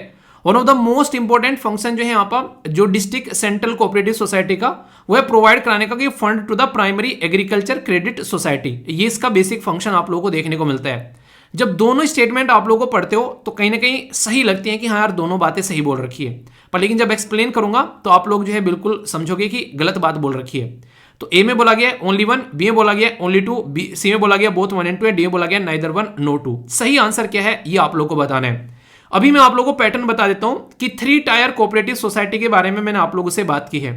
3 टायर में पहले नंबर पर आप लोगों को देखने को मिलेगी बेसिकली जो एक तरीके से सबसे नीचे आएंगे तो प्राइमरी एग्रीकल्चर सोसाइटी, फिर है यहाँ पर सेंट्रल कोऑपरेटिव सोसाइटी, ठीक है, और फिर आप लोगों को देखने को मिलेगी स्टेट कोऑपरेटिव सोसाइटी। तो ये सिस्टम आप लोगों के सामने यहाँ पर नजर आता है। तो ये जो 3 टायर सिस्टम आप लोगों के सामने यहाँ पर जो देखने को मिल रहा है, इस 3 टायर सिस्टम में जब हम लोग क्रेडिट फ्लो के बारे में बात करते हैं तो agriculture of the rural cooperatives जो है वो ओनली आप लोगों को देखने को मिलेगी यहां पर कि लगभग 12% के करीब अपना जो है फंड यहां पर प्रोवाइड करा पाती हैं, कंपेयर टू जो शेड्यूल कमर्शियल जो बैंक है यहां पर वो 76% के करीब देते हैं, और रीजनल रूरल बैंक जो है वो लगभग 11% के करीब देते हैं, 11-12 के करीब ही आप लोग बोल सकते हो। यानी कि कहने का मतलब ये कि जो यहां पर बोला गया ना कि एक शेड्यूल कमर्शियल बैंक, तो शेड्यूल कमर्शियल बैंक जो है वो सबसे ज्यादा यहां पर पैसा देते हैं, लगभग 76%। रीजनल रूरल बैंक जो है वो आप लोगों को लगभग 12%, और यहां पर ये जो बात की जा रही है डिस्ट्रिक्ट जो सेंट्रल कोऑपरेटिव बैंक्स के बारे में, ये लगभग 12.1 और 2% के करीब यहां पर देते हैं। तो ये इस तरीके से स्टेटमेंट देकर कल को पूछ ले सबसे ज्यादा कौन देता है, उससे कम कौन देता है, उससे कम कौन देता है, तो तभी भी ये नेक्स्ट क्वेश्चन आप लोगों का यहां पर बन सकता है। ठीक है, तो स्टेटमेंट गलत हो गई, तो आंसर क्या हो गया, आंसर यहां पर इसका बी हो गया, यानी कि सेकंड स्टेटमेंट बिल्कुल करेक्ट है। बैंकिंग सिस्टम के बारे में अगर थोड़ी सी भी कॉमन सेंस इंसान जो रखता है तो वो इस क्वेश्चन को 1 सेकंड में सही करके आएगा। बात क्या की जा रही है, 2021 में क्वेश्चन पूछा गया यूपीएससी के द्वारा अर्बन कोऑपरेटिव बैंक्स के बारे में, और बोला गया कि करेक्ट स्टेटमेंट आप लोगों को बतानी है। बोला गया कि they are supervised and regulated by the local board setup by the state government. अगर आप लोग बैंकिंग सिस्टम का अगर बी भी जानते हैं तो आप लोग तुरंत बोल दोगे कि ये स्टेटमेंट जो है वो इनकरेक्ट है। इनकरेक्ट है मतलब यानी कि किसी भी बैंक के बारे में अगर हम लोग बात करते हैं तो उसको रेगुलेट किया जाता है आरबीआई यानी कि रिजर्व बैंक ऑफ इंडिया के द्वारा।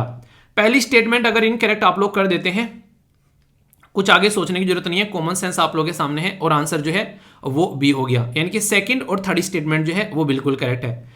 तो इस तरीके से आप लोग याद रखिएगा, कई सारे क्वेश्चन आप लोग के सही होते हुए नजर आएंगे अगर ढंग से इस्तेमाल करोगे basically common sense. Question direct discuss किया मैंने कि एम क्या है डिजिटलाइजेशन पीएसी, जो यहां पर इसके बारे में आप लोगों से मैंने अभी डिस्कस किया, तो क्या था ग्रेटर ट्रांसपेरेंसी और अकाउंटेबिलिटी, इसी के साथ में डाइवर्सिफाई करने की बात की जा रही है कि सिस्टम को ज्यादा एक्टिविटी हो, और इसी के साथ में यहां पर बात की जा रही है PSC become the nodal centre, ताकि वेरियस जो यहां पर सर्विसेज प्रोवाइड कराई जा सके। ये सारी की सारी स्टेटमेंट मैंने डिस्कस किया आप लोगों से, तो कौन सी करेक्ट है, ए में बोला गया 1 and 2, बी में बोला गया 2 and 3, सी में बोला गया 1 and 3, डी में बोला गया ऑल ऑफ द अबव। तो कौन सी स्टेटमेंट करेक्ट है, तो आंसर क्या हो गया, आंसर हो गया डी। तो ये सारी की सारी बातें मैंने आप लोगों से यहां पर डिस्कस की, तो इससे डायरेक्ट क्वेश्चन पूछा सकता है, और बजट में भी मेंशन किया गया, तो इंटरेस्टिंग क्वेश्चन बन सकता है।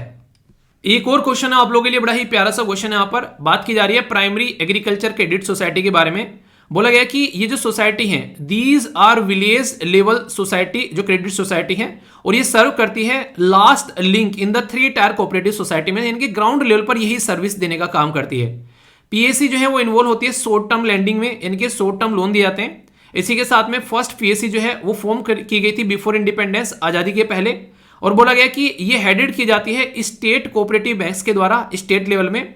और पीएससी जो है ये एक तरीके से बोला जा रहा है कि based on the concept of 1 village 1 PSC, ये कॉन्सेप्ट देखने को मिलता है। क्या है सही answer, only 1 statement, only 3 statement, only 4 statement, या फिर ऑल ऑफ द अबव।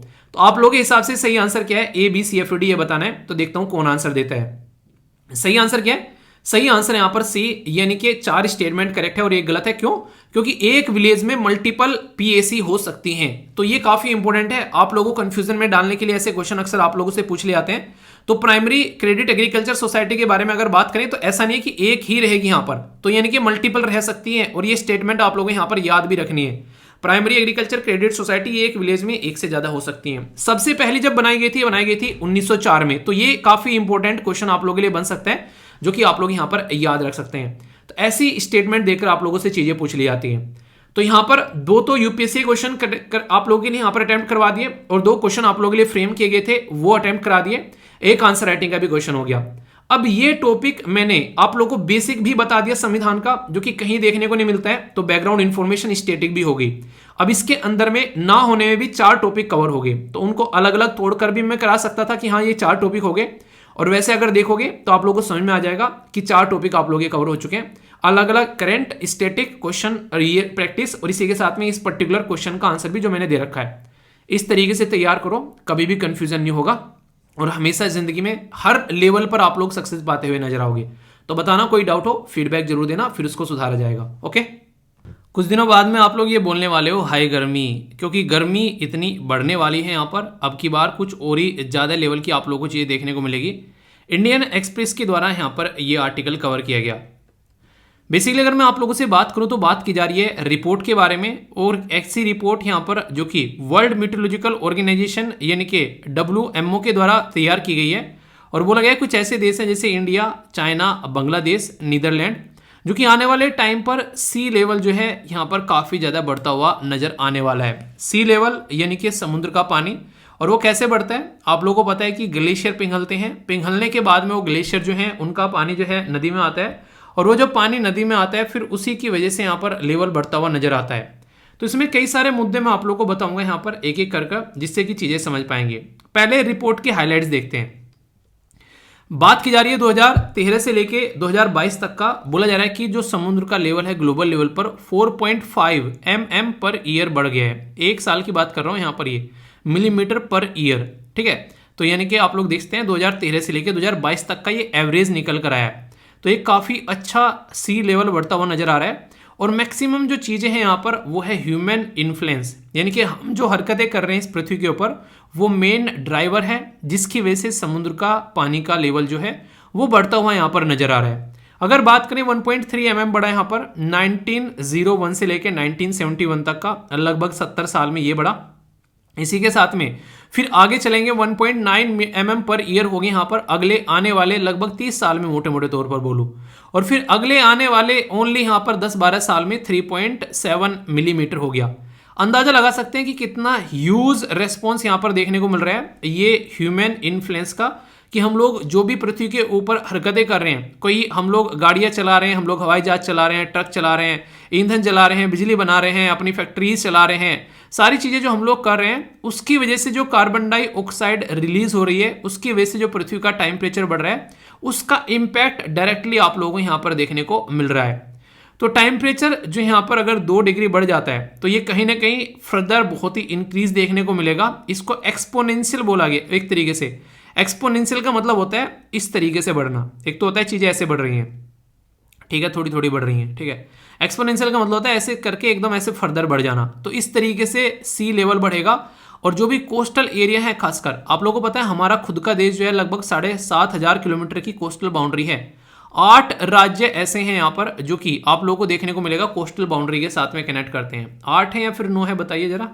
अच्छा 8 है 9 है, चलिए बताइए, कंफ्यूजन है किसी को इसमें है, बताइए। जानबूझकर बोला मैंने, देखता हूँ कौन आंसर देता है। तो यहाँ पर काफी बड़ा कंट्रीब्यूशन आप लोगों को देखने को मिलेगा सी लेवल राइज में। Thermal expansion 50%, ice loss 22%, ice seat loss 20%। इसी के साथ में लैंड जो वाटर स्टोरेज है उसके बारे में बात की जा रही है 8%।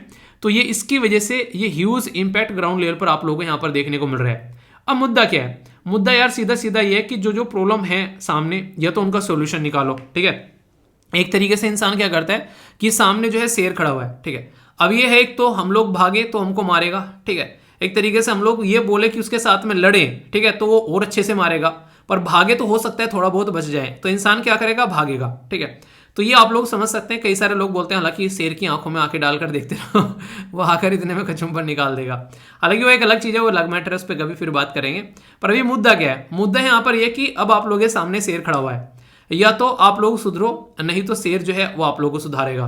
तो ये ऑल ओवर वर्ल्ड में ये सिनेरियो अभी देखने को मिल रहा है। हमारे देश में जो मिनिस्ट्री ऑफ अर्थ साइंस है उसके द्वारा बताया गया कि अपने देश के बारे में, अगर पर्टिकुलरली इंडिया के बारे में हम लोग बात करते हैं, तो 1900 से लेके 2000 तक का यहाँ पर जो पर्टिकुलर ये ड्यूरेशन रहा, उसमें लगभग 1.7 मिलीमीटर के हिसाब से हमारे पड़ोस में जो हमारा आसपास का एरिया जो है पानी का लेवल उसमें बढ़ता हुआ नजर आ रहा है। सरफेस जो है वो काफ़ी गर्म हो गया है। इंडियन ओशन जो है वहाँ पर काफ़ी लार्ज स्केल पर साइक्लोन आने लगे हैं पहले के कंपेयर में। कई सारे ऐसे भी हैं सुपर साइक्लोन देखने को मिला, जैसे एम्फन सुपर साइक्लोन निकल कर आया, जिसकी वजह से बहुत लार्ज स्केल पर बाढ़ वगैरह तक यहाँ पर देखने को मिली।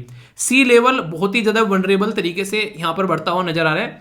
तो बहुत ही नेगेटिव इंपैक्ट पड़ते हुए आप लोगों को नजर आएंगे, जैसे कि अफेक्ट कर रहे हैं काफ़ी ज़्यादा कोस्टल एरिया में जो भी हैबिटेट है। चाहे वहाँ पर विनाशकारी जो एक इम्पैक्ट पड़ता हुआ नजर आ रहा है, चाहे वहाँ पर लोग हो, चाहे वहाँ पर कोई रहने की जगह, या फिर आप लोग नेचुरल चीज़ें बोल सकते हो। डिस्ट्रक्टिव इरोजन हो रहा है। आप लोग देखते हैं चीज़ें जो हैं वो एक तरीके ना एक जो बहती जा रही है, एक तरीके से कटाव होता जा रहा है बहुत ज़्यादा।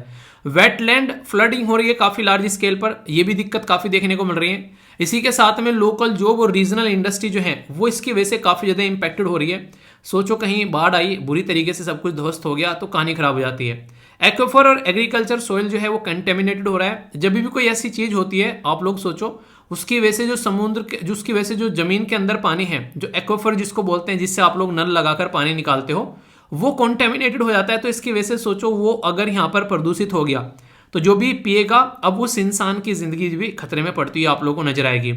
इसी के साथ में फार्मलैंड, हाउसिंग और इसी के साथ में जो रिक्रिएशन एरिया है, जो कि मनोरंजन वाले एरिया है, वहां पर भी बहुत दिक्कतें देखने को मिल रही है। फिश, बर्ड या फिर प्लांट्स जो है उनका भी लॉस काफी ज्यादा देखने को मिलता है इन सब चीजों की वजह से। यानी कि एक डायमेंशन में नहीं, बहुत सारे डायमेंशन में आप लोगों को यहाँ पर दिक्कतें देखने को मिलेगी जो इस पर्टिकुलर एरिया से समझ में आती है।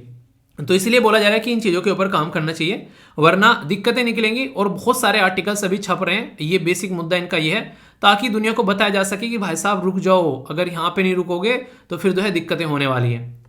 तो ये किसके द्वारा बताया गया? ये वर्ल्ड मेट्रोलॉजिकल ऑर्गेनाइजेशन के द्वारा बताया गया। एटलीस्ट 2 रिपोर्ट आप लोगों को इसकी याद रखनी है। देखो होता क्या है, कई सारी ऑर्गेनाइजेशन जो है वो अपनी अपनी रिपोर्ट प्रस्तुत करती हैं, तो यहाँ पर ये भी अपनी रिपोर्ट प्रस्तुत करती है। तो 2 रिपोर्ट के नाम आप लोगों को पता रहना चाहिए। ग्रीन हाउस गैस बुलेटिन जो है वो यही प्रस्तुत करती है।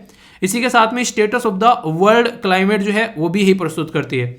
तो ये दोनों की दोनों रिपोर्ट जो है वो इसी के द्वारा प्रस्तुत की जाती है। ठीक है, तो एक तो ये आप लोगों को यहाँ पर याद रखना है। दूसरा, ये एक स्पेशलाइज एजेंसी है, यूएन, यानी कि यूएन इसके पापा हैं। ये एक बात करें तो यहाँ पर इंटरनेशनल जो मेट्रोलॉजिकल जो ऑर्गेनाइजेशन है, ठीक है, आईएमओ, ठीक है, इसी के साथ में स्टैब्लिश की गई थी यहाँ पर 1873 में वियना इंटरनेशनल मेट्रोलॉजिकल कांग्रेस के थ्रू यहाँ पर। ठीक है, तो यानी कि यहाँ से निकल कर आती है और फिर आगे जो है चीजें, पैटर्न जो है वो चेंज होता हुआ नजर आता है। ये एक डेडिकेटेड ऑर्गेनाइजेशन है यहाँ पर, जो कि क्लाइमेट चेंज, ऑपरेशनल हाइड्रोलॉजी, इन सब चीजों पर फोकस रखती है और क्या सही है और क्या गलत है उसके बारे में चीजें बताती हुई यहाँ पर चलती है। ठीक है, तो ये सारी की सारी बेसिक इन्फॉर्मेशन आप लोगों को बता दी। कंफ्यूजन नहीं होना चाहिए इसके बारे में, अगर कंफ्यूजन होगा तो उसको दूर करना है। एक ये स्लाइड और है आप लोगों के लिए यहाँ पर, स्ट्रेटेजिक प्लान क्या है यहाँ पर, लॉन्ग टर्म किस तरीके से सर्विस सिस्टम क्या क्या चीजें होनी चाहिए उसके बारे में बातें की जा रही है। एक प्रॉपर सिस्टमेटिक वे में प्लान होता है ना, जैसे आप लोग बोलो कि एग्जाम क्लियर करना है तो कैसे करना है, तो उसका प्लान होना चाहिए, कैसे स्ट्रेटजी बनानी है, कैसे ऑपरेशन करना है, तो उसका एक सिस्टम प्रोवाइड करा रखा है। Service system, science, support to the member, smart organisation, तो सारी चीजें साथ में चलेंगी तब जाकर रिजल्ट निकलता हुआ नजर आएगा। ठीक है, क्वेश्चन आप लोगों के सामने बात की जा रही है कि WMO जो है पब्लिश करती है green house gas bulletin, status of the world climate.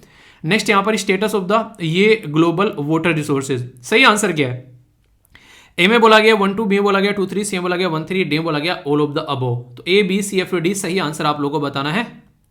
इस क्वेश्चन का आंसर देने में आप लोगों को थोड़ी सी गड़बड़ हो सकती है, क्योंकि यहां पर अगर आप लोग जाओगे, एक सेकेंड, एक गायब हो रखी है यहाँ पर रिपोर्ट। ठीक है, उसके बारे में भी आप लोगों को बताऊंगा। चलिए आगे थोड़ा सा यहाँ पर कटिंग हो गई उसकी। ओके, नेक्स्ट यहाँ पर बात करते हैं, क्वेश्चन और देख लेते हैं, फिर इसके बारे में हम लोग बात कर लेंगे। नेक्स्ट यहाँ पर बोला गया कि सी लेवल जो राइज होता है क्या क्या कॉन्सिक्वेंसेज होते हैं। तो वेटलैंड में फ्लड आता है, इसी के साथ में लोकल जॉब और रीजनल इंडस्ट्री जो है उन पे इंपैक्ट पड़ता है, एग्रीकल्चर कॉन्टेमिनेटेड होती है और लॉस ऑफ हैबिटेट होता है। सही आंसर क्या है? 1 2 3, 2 3 4, 1 3 4 या फिर ऑल ऑफ द अबव। तो सही आंसर आप लोगों को बताना है। ठीक है, तो आंसर देख लेते हैं। पहला जो है यहाँ पर, इसका आंसर है यहाँ पर क्या, ये है बेसिकली, इसलिए मैंने बोला था कि यहाँ पर एक गायब हो गया। ठीक है, ऊपर वाले उसमें। तो green house gas, status of the world climate, और यहाँ पर state of the global water resources report, इसी के द्वारा प्रस्तुत किया जाता है। और ये जो क्वेश्चन है इसका आंसर आप लोगों को देखने को मिलेगा डी, यानी कि सारी की सारी स्टेटमेंट जो है वो करेक्ट है। तो इस तरीके से आप लोगों से डायरेक्ट क्वेश्चन बन जाता है यहाँ पर। तो कंफ्यूजन नहीं होना चाहिए यार, डायरेक्ट अगर पूछ रहे हैं कि कौन प्रस्तुत कर रहा है इसके बारे में, तो ये एटलीस्ट रिपोर्ट के बारे में आप लोग याद रखिएगा। ठीक है, तो आई होप कि माइंड में क्लैरिटी आई होगी, डाउट हो तो बताना, दूर किया जाएगा। दोस्तों आप लोगों ने कई बार सुना होगा कि चलो यार वो शो देखने चलते हैं। उस शो में क्या क्या चीज़ें आप लोगों को देखने को मिलती हैं। कोई भी किसी तरीके का शो होता है, एक तरीके की प्रदर्शनी होती है बेसिकली, जहाँ पर डिफरेंट आइटम आप लोगों को देखने को मिलते हैं। तो ऐसा ही एक शो है एरो शो, जो कि एरो इंडिया 2023 के नाम से आप लोगों को देखने को मिल रहा है। यहाँ पर हमारा देश बेसिकली अपनी चीज़ों को भी दिखाता है और इसी के साथ में बाहर के देशों को इन्वाइट भी करता है, ताकि हमारे वाले एरिया में जो हम लोग चाहते हैं कि इन्वेस्टमेंट आए, उन एरिया को हम लोग अपना एक तरीके से प्रदर्शनी की तरीके से लगाते हैं। ये जो पर्टिकुलर टॉपिक है ये जीएस पेपर 2 में IR international relation government policies के साथ में आप लोग कनेक्ट कर सकते हैं। और नॉर्मली ये एरो शो होता है, पर लेकिन अब की बार कुछ ज़्यादा ही न्यूज़ में है। रीज़न यहाँ पर यूएसए पार्टिसिपेट कर रहा है, जिसके चलते दोनों मिलकर आगे चलकर यहाँ पर कई सारी ऐसी चीज़ें देखने को मिलेंगी, जिसमें यहाँ पर हम लोग बात करेंगे air launched unmanned air vehicle के बारे में। तो जॉइंटली डेवलप किया जा रहा है इंडिया और यूएसए के द्वारा, तो ये काफ़ी बड़ी बात है अपने आप में। तो ये जो पर्टिकुलर शो है इसके बारे में कुछ बेसिक इन्फॉर्मेशन मैं आप लोगों को बताता हूँ ताकि आप लोग कनेक्ट कर सकें। सबसे पहले मोस्ट इंपॉर्टेंट बात आप लोगों को पता है, एक तो G20 की मीटिंग हमारे देश में हो रही है, दूसरा आज़ादी की 75वीं साल हम लोग सेलिब्रेट कर रहे हैं, तो सारी चीज़ें एक साथ हो रही है। तो इसलिए यहाँ पर ये काफ़ी इंपॉर्टेंट है। ये इसका लोगो है, बड़ा ही प्यारा सा लोगो बनाया गया है, इसी के साथ में एरो इंडिया लिखा हुआ है, और नीचे ये थीम है इस पर्टिकुलर शो की, the runway to the billions opportunity. तो इसके ऊपर स्टार लगा लेना। डायरेक्ट क्वेश्चन आप लोगों से पूछा जा सकता है। बेंगलुरु कर्नाटक के अंदर में जो एयरफोर्स स्टेशन है उसमें 13 से लेके 17 फरवरी तक ये पर्टिकुलर इवेंट जो है वो देखने को मिला। दोस्तों ये जो पर्टिकुलर शो है ये हमारे देश के प्राइम मिनिस्टर नरेंद्र मोदी जी के द्वारा इनोग्रेट किया गया, और ये 5 दिन का इवेंट आप लोगों को यहाँ पर देखने को मिला। सबसे बड़ी बात यहाँ पर यह कि ऐसा जो इवेंट है वो ऑर्गेनाइज कौन करा रहा है हमारे देश में। आप लोग बोल दो कि गवर्नमेंट ऑर्गेनाइज करा रही है, पर ये तो सब जानते हैं गवर्नमेंट ऑर्गेनाइज करा रही है, पर गवर्नमेंट का कौन सा ऑर्गन ऑर्गेनाइज करा रहा है यहाँ पर इसको, यानी कि कौन सा पार्ट यहाँ पर जो है ऑर्गेनाइज करा रहा है सरकार का, कौन सा PSU या कोई ऑर्गेनाइजेशन जो यहाँ पर उसको ऑर्गेनाइज करा रही है, तो वो है HAL। तो HAL आप लोग याद रखिएगा। HAL का पूरा नाम क्या है, इसको बोलते हैं हिंदुस्तान एरोनॉटिक्स लिमिटेड। तो HAL के द्वारा यहाँ पर ये ऑर्गेनाइज कराया जा रहा है, और थीम मैंने आप लोगों को बताई यहाँ पर, the runway to billions opportunity. यानी कि कहीं ना कहीं आप लोग बोल सकते हैं कि जो इंडिजिनस हम लोग अपनी टेक्नोलॉजी को तो डेवलप कर ही रहे हैं, दूसरे देशों का भी एक तरीके से पार्टिसिपेशन आप लोगों को देखने को मिल रहा है, यानी कि फॉरेन कंट्री यहाँ पर आकर पार्टिसिपेट कर रही है। तो इस तरीके से यहाँ पर चीज़ें देखने को मिल रही है। तो एक तरीके से आप लोग बोल सकते हैं कि काम तो हम लोग कर रहे हैं मेक इन इंडिया के तहत, पर लेकिन हम लोग चल रहे हैं मेक फॉर वर्ल्ड विजन के लिए। मतलब अपने देश में मैन्युफैक्चरिंग एक्टिविटी हम लोग बढ़ा रहे हैं, अपनी तो पूर्ति करेंगे ही करेंगे, दुनिया को सप्लाई भी करेंगे, उस विजन के साथ में हम लोग आगे बढ़ रहे हैं। तो इसलिए बोला गया कि make in India and make for the world vision. ठीक है, तो ये पर्टिकुलर यहाँ पर फोकस एरिया देखने को मिल रहा है। अगर बात करूं यहाँ पर ये पर्टिकुलर जो आप लोगों को ये जो शो देखने को मिल रहा है, इससे पहले अगर आप लोगों से बात की जाए तो ALUAV प्रोजेक्ट यहाँ पर 2021 का था, मिनिस्ट्री ऑफ डिफेंस और यूएसए जो है मिलकर साइन किया गया था। उसके चलते यहाँ पर चीज़ें आगे बढ़ रही थी। अभी यहाँ पर जो है ज्वाइंटली मिलकर जब काम करेंगे, खासकर एक ऐसी कंट्री के साथ में जो कि ऑलरेडी काफ़ी डेवलप्ड देश है, तो हम लोग कहीं ना कहीं आप लोग बोल सकते हैं अपने देश में भी उस लेवल की एडवांस चीज़ें कहीं ना कहीं बना पाएंगे पर्टिकुलर कंट्री की सपोर्ट से यहाँ पर। तो एग्रीमेंट जो है सबसे अच्छी बात यहाँ पर ये रखता है टेक्नोलॉजी ट्रांसफ़र। ये काफ़ी बड़ी बात होती है। आज तक का जो सबसे ज़्यादा टेक्नोलॉजी ट्रांसफ़र की बात अगर किसी देश ने हमारे साथ में की है तो वो है रसिया। यानी कि रसिया ने काफ़ी लार्ज स्केल पर टेक्नोलॉजी ट्रांसफ़र के बारे में बात की है। रसिया के अलावा कोई भी प्रॉपर वे में टेक्नोलॉजी ट्रांसफ़र के बारे में बात नहीं करता था। बोलता था खरीद के ले जाओ, जब भी दिक्कत होगी तो यहाँ पर आकर हम लोग इसके बारे में बात करेंगे, जो भी इशू होंगे उसको हम लोग सही करेंगे।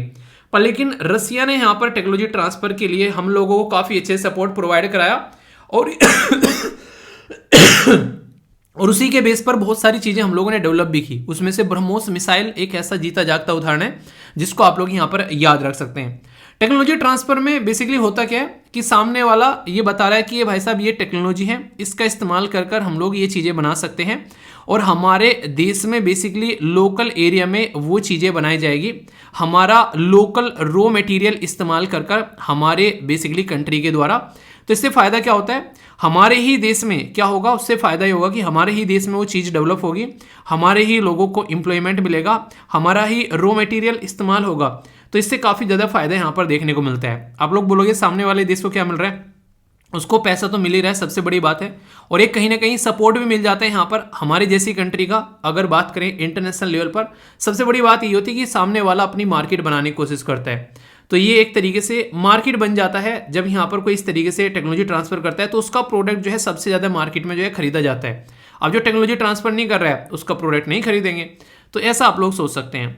चाइना क्या करता है, चाइना ऐसा करता है जैसे मान लीजिए आप लोगों ने कोई मोबाइल बनाया, तो ये जो पर्टिकुलर मोबाइल है, ये मोबाइल के अंदर में क्या क्या आप लोगों को पता है। चाइना क्या करेगा, मोबाइल मंगाएगा, उसको खोलेगा, उसके अंदर में जो जो भी सिस्टम है उसको इसकी स्टडी करेगा और फिर उसका डुप्लीकेट बना देगा, ठीक है। वो टेक्नोलॉजी ट्रांसफर के ऊपर काम नहीं करता है, या फिर करता भी है तो वो ये करता है, अगर कोई भी कंपनी चाइना के अंदर में आएगी और वो चाहती है कि यहाँ पर चीज़ों को मैन्युफैक्चर करना, यहाँ पर चाहती है चीज़ों को बेस क्रिएट करना, उसको पहले अपनी रेसिपी बतानी पड़ेगी कि उसकी रेसिपी क्या है जो वो इस्तेमाल कर रहे हैं ये प्रोडक्ट बनाने में। और बस जैसे उसने रेसिपी बताई, चाइना ने कॉपी मारी और चाइना ने अपने माल बनाने स्टार्ट कर दिए। इसलिए चाइना में रिसर्च एंड डेवलपमेंट कम, दूसरे की चीज़ों को कॉपी पेस्ट करने में ज़्यादा फोकस रहता है। और यहाँ पर कॉपी पेस्ट कर ही चाइना जो है अपना चाइनीज़ माल बनाता है, जो कि आप लोगों को पता है कैसा होता है, मुझे एक्सप्लेन करने की जरूरत नहीं है, तो इसके बारे में याद रख सकते हैं। वैसे अगर मैं इंडिया और यूएसए के बारे में आप लोगों से बात करूं, ये आज की बात नहीं है, पुराने टाइम पर अगर आप लोग चलेंगे, अगर बात करूं मैं आप लोगों से यूएसए के साथ में रिलेशन के, तो याद करेंगे लगभग 2012 की बातें।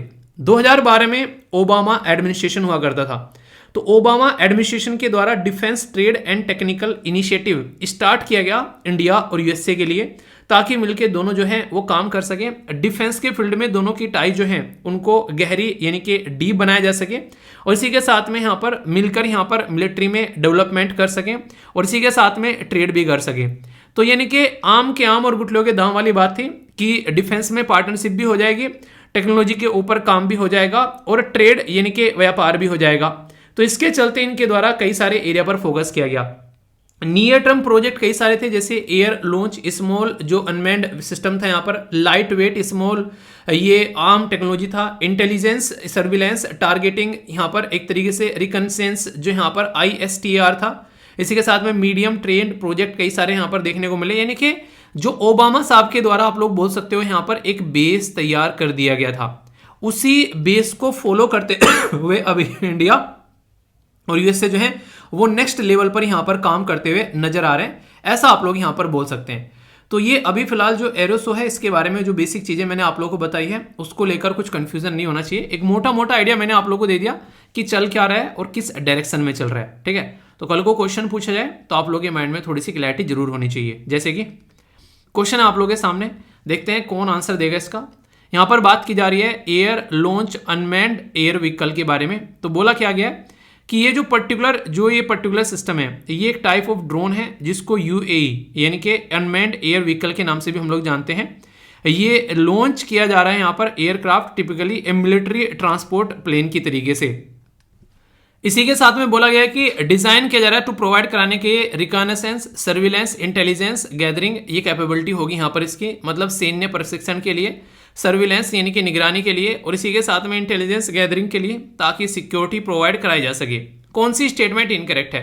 Only one, only two, both, या फिर नन ऑफ द अबव? सही आंसर क्या है? A, B, C, F, D। अगर आप लोगों से इसके बारे में बात करूं तो याद रखिएगा सही आंसर है यहाँ पर D, ठीक है। D आंसर सही है यहाँ पर, ये आप लोग इसके बारे में याद रखते हैं। तो D आंसर के बारे में अगर कोई कंफ्यूजन हो तो आप लोग उसको देख सकते हैं, ठीक है। तो कोई भी इश्यू नहीं होना चाहिए क्योंकि दोनों की दोनों स्टेटमेंट करेक्ट है, कोई सी भी इनकरेक्ट यहाँ पर नहीं है। तो कम से कम एटलीस्ट और कुछ याद रहे या न रहे, ये जरूर याद रखिएगा इसकी थीम क्या है, कहाँ पर ये देखने को मिला, और ये एरोसो इंडिया और यूएसए की पार्टनरशिप मिल रही है डिफेंस के फील्ड में इस पर्टिकुलर शो के ड्यूरेशन में, ठीक है। तो माइंड में क्लैरिटी हो गई, कोई डाउट नहीं होना चाहिए। दोस्तों ये भी एक ऐसी न्यूज है जो काफी लार्ज स्केल पर कवर की जा रही है। बात की जा रही है यहाँ पर किसके बारे में? ये बात की जा रही है किसके बारे में? एमपॉक्स के बारे में, एमपॉक्स, ठीक है। तो ये काफ़ी ज़्यादा इंपॉर्टेंट न्यूज़ है, और ये एक ऐसी बीमारी है जिसको देखकर भी डर लग रहा है कि चिकन पॉक्स जैसी आप लोग कुछ देखने को मिलेगी। 85,000 के करीब जो केसेस हैं अभी यहाँ पर देखने को मिल रहे हैं, और अभी फिलहाल जो है इस साल के अंदर में केस काफ़ी ज़्यादा बढ़ते हुए नजर आ रहे हैं। खुद WHO जो है इस चीज़ को लेकर परेशान है, पर लेकिन जो दुनिया परेशान है उस चीज़ को लेकर वो क्या है कि नॉर्मल बोले अफ्रीका कॉन्टिनेंट के अंदर में कोई ऐसी बीमारी निकल कर आई है तो सब बोलेंगे हाँ ठीक है यार, वहाँ तो ये सारी चीज़ चलती रहती हैं, पिछड़ा हुआ देश है, खाने की दिक्कत रहती है, बहुत सारी बीमारी ऐसी निकल कर आती है। पर लेकिन मैं बोलूँ कि ये सारी की सारी बीमारी आप लोग को यूनाइटेड स्टेट ऑफ अमेरिका में देखने को मिल रही है। जो भी टोटल केस है 85,000, इसमें से 30,000 केस हैं वो अकेले यूएसए में से निकल कर आ रहे हैं। इससे अंदाजा लगाइए। एम पोक्स जो है इसको मोंकी पोक्स का नाम यहाँ पर दिया गया है। तो यहाँ पर आज की डेट में 110 कंट्री ऐसी हैं, 110 देश ऐसे हैं यहाँ पर जहाँ पर ये चीज़ जो है 1 जनवरी से फैलती हुई यहाँ पर नजर आ रही है। और कोई नई बीमारी नहीं है ये कि आज पहली बार आ गई है। ये 1970 में डेमोक्रेटिक रिपब्लिक ऑफ कॉन्गो के अंदर में आप लोगों को पहली बार यहाँ पर देखने को मिली थी। और खतरनाक चीज़ क्या है, ये भी एक जूनोटिक बीमारी है। जूनोटिक बीमारी क्या होती है? जूनोटिक बीमारी वो बीमारी होती है जो जानवरों से इंसानों में फैलती है, उसको आप लोग जूनोटिक बीमारी बोलते हैं। तो इसीलिए अगर ऐसी बीमारी को आप लोगों को कंट्रोल करना है तो इंसानों की हेल्थ तो आप लोगों को ठीक करनी पड़ेगी, आप लोगों को जानवरों की हेल्थ के ऊपर भी ध्यान देना पड़ेगा, यानी कि एनिमल और ह्यूमन दोनों को साथ में लेकर चलना पड़ेगा, तब जाकर आप लोग इन प्रॉब्लम का सॉल्यूशन निकाल पाओगे। तो ऐसी ऐसी समस्याओं का समाधान यही है कि आप लोग बस अपने बारे में नहीं सोच सकते हो, उस इन्वायरमेंट के बारे में भी सोचना पड़ेगा जिस इन्वायरमेंट में आप लोग रह रहे हो।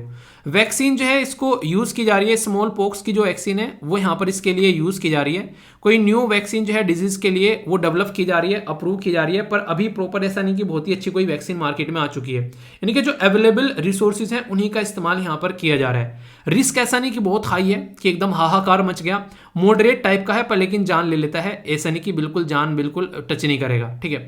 तो ये कुछ ऐसे केसेस हैं जिसके बारे में आप लोग समझ सकते हैं, तो कोई भी कंफ्यूजन इसको लेकर आप लोगों के माइंड में नहीं होना चाहिए, ठीक है। तो ये बीमारी थी जिसके बारे में याद रखिएगा। इससे ज़्यादा खतरनाक जो आप लोगों को देखने को मिलता है ये है मार्बर्ग वायरस। ये मार्बर्ग वायरस जो है रिसेंटली अभी काफ़ी ज़्यादा न्यूज़ में था, इसके बारे में कुछ आइडिया आप लोगों को होना चाहिए। सबसे बड़ी बात क्या है इसके बारे में मैं आप लोगों को बताता हूँ। ये जो पर्टिकुलर बीमारी है इसमें अगर 100 इंसानों को ये बीमारी हो जाती है तो ये समझना कि 88 लोग जो हैं यानी कि 88 लोग जो हैं उनकी जान चली जाएगी, यानी कि ये खतरनाक लेवल पर आप लोगों को देखने को मिल रही है। कुछ ऐसे एरिया खासकर अफ्रीका के अंदर में जो पर्टिकुलर रीजन है यहाँ पर ये काफ़ी लार्ज स्केल पर देखने को मिल रही है, जैसे गिनी हो गया, सेंट्रल अफ्रीका के अंदर में काफ़ी लार्ज स्केल पर ये फैलती हुई नजर आ रही है। यूरोप के अंदर में भी आप लोगों को यहाँ पर ये बीमारी नजर आएगी। वर्ल्ड हेल्थ ऑर्गेनाइजेशन के द्वारा बोला गया कि ऐसी बीमारी है जो काफ़ी लार्ज स्केल पर फैलती है, और हेमोरेजिक फीवर आप लोगों को यहाँ पर देखने को मिलते हैं, जिसकी वजह से एक रक्त स्रावी बुखार आप लोग यहाँ पर बोल सकते हैं अगर हिंदी में उसको बोलना चाहते हैं। इसकी वजह से जैसे मैंने बताया कि ये 100 में से 88 लोगों को लेकर डूब जाती है। अगर किसी पर्टिकुलर इंसान के कांटेक्ट में आप लोग आते हैं तो सबसे बड़ी बात यहाँ पर यह कि एक तरीका वायरस है जो कि ट्रांसमिट होता है फ्रूट बैट से। जो चमगादड़ नहीं है यहाँ पर, ये फ्रूट बैट जो होता है ये यहाँ पर इसका नेचुरल होस्ट है, जो कि यहाँ पर ह्यूमन के कांटेक्ट में आता है, किसी भी बॉडी फ्लूइड के थ्रू इन्फेक्ट करता है, किसी भी पर्टिकुलर एक तरीके से कांटेक्ट में आना चाहिए और ये फैलना स्टार्ट हो जाता है। पहली बार इसके बारे में पता चला था 1967 में, यानी कि आज की बीमारी नहीं है, 1967 में पता चला था यहाँ पर। उस टाइम पर यहाँ पर काफ़ी लार्ज स्केल पर ये जर्मनी के अंदर में, साइबेरिया के अंदर में काफ़ी ज़्यादा इम्पैक्ट देखने को मिला था। तो मार्बर्ग जर्मनी और इसी के साथ में बेलग्रेड सीरिया के अंदर में यहाँ पर जो सिचुएशन जो है वो सामने निकल कर आई थी, तो उसी के नाम से इसका नाम मार्बर्ग यहाँ पर रखा गया है। यानी कि इसका आउटब्रेक जो है वो बोला जा रहा है कि एक जर्मनी की लेबोरेटरी में यहाँ पर देखने को मिला था 1967 में। तो ये ऐसी बीमारियां हैं जो कि इंसान को बेसिकली तबाह कर सकती हैं, ऐसा आप लोग बोल सकते हैं। आज की डेट में ना बहुत सारी बीमारी हम लोग बोलते हैं पर लेकिन रियलिटी में इंसानों के द्वारा बनाई जा रही है कई सारी चीज़ें। तो सामने वाले देश को एक तरीके से नहीं, जो सामने वाले देश पर अटैक करने के लिए, अपनी सिक्योरिटी बढ़ाने के लिए, तो कई बार इनको बायो वेपन की तरीके से भी देखा जाता है। तो ये भी दिक्कत सामने आप लोगों के देखने को मिलती है। और कई सारी छोटी छोटी न्यूज़ है। एक बार ये बोला जा रहा है कि बहुत सारे लोग मरे, जैसे 35 से 36 हज़ार के करीब लोगों की जान चली गई, पर लेकिन 7 मिलियन के करीब बच्चे जो हैं वो अफेक्ट हुए यहाँ पर। खुद यूएन के द्वारा ये बोला जा रहा है। सीरिया और तुर्की के अंदर में जो अर्थक्वेक निकल कर आया, सोच सकते हैं आप लोग यहाँ पर कितने लार्ज स्केल पर डिस्ट्रक्शन हुआ। म्यांमार की मिलिट्री के द्वारा यहाँ पर लोगों को, ऐसे लोगों को जो कि लॉयल हैं नेशन के, देश के, उनको गन अलाउ कर दी गई है यहाँ पर। यानी एक तरीके से यहाँ पर म्यांमार की जो मिलिट्री है, जो बेसिकली गवर्नमेंट आज के डेट में आप लोग बोल सकते हैं, वो उन लोगों को गन प्रोवाइड करा रही है जो कि गवर्नमेंट के एम्प्लॉय हैं, रिटायर्ड मिलिट्री पर्सन है, लाइसेंस गन यहाँ पर वो रख सकते हैं, ठीक है। अब सोचो कि यहाँ पर कल को चलकर जो गवर्नमेंट है वो भी तो कहीं ना कहीं, जो लोग हैं गवर्नमेंट के वो भी तो आम जनता के से ही निकल कर आते हैं। अगर कल को कुछ हुआ तो दिक्कतें देखने को मिल सकती है। फिलीपीन जो है वो यहाँ पर चाइनीज इन्वॉय को यहाँ पर बोल रहा है कि लेजर एक इंसिडेंट देखने को मिला सी के अंदर में। देखिए यार क्या होता है, चाइना हरकतें करता हुआ बंद नहीं आता है, ठीक है। तो फिलीपीन के साथ में भी कुछ हरकतें यहाँ पर देखने को मिली, खासकर चाइना सी जो है यहाँ पर, साउथ चाइना सी में अपनी दबदबा दिखाते हैं यहाँ पर, तो कुछ ना कुछ हरकतें करता रहता है। तो फिलीपीन जो है वो एक ऐसा देश है जो भी हमसे ब्रह्मोस खरीदने की बातें कर रहा था, ठीक है। तो कल को चलकर बहुत सारे इश्यूज यहाँ पर देखने को मिल सकते हैं, तो इसलिए सब देश जो हैं वो अपने आप को तैयार करने की कोशिश कर रहे हैं। बाकी इजरायली ट्रूप की वजह से यहाँ पर पैलेस्टाइनी जो एक बच्चा था उसकी जान गई, इसकी वजह से वेस्ट बैंक में जो है काफ़ी ज़्यादा प्रोटेस्ट देखने को मिला। ये भी एक ऐसा एरिया है जो कि कहीं ना कहीं एक तरीके से नहीं, एक बहुत ही ज़्यादा अशांत इलाका आप लोग यहाँ पर बोल सकते हो। तो इसके ऊपर जो है काफ़ी सारी चीज़ें आप लोगों को देखने को मिलती है। तो ये कुछ छोटी छोटी न्यूज़ है, 2-4। द हिंदू के अंदर में ये आर्टिकल आया, और ये आर्टिकल जो आया ये आई थिंक मतलब जिस दिन मैंने डिस्कस किया था उसके 1-2 दिन बाद में आया, तो एक बच्चे ने मुझे स्क्रीनशॉट लेके सेंड किया कि सर आपने ये आर्टिकल कवर नहीं किया। जिस दिन यार ये आर्टिकल द हिंदू न्यूज़पेपर के अंदर पब्लिश किया गया था ना, उससे पहले दिन ही मैं ये आर्टिकल डिस्कस कर चुका हूँ आप लोगों से, ठीक है।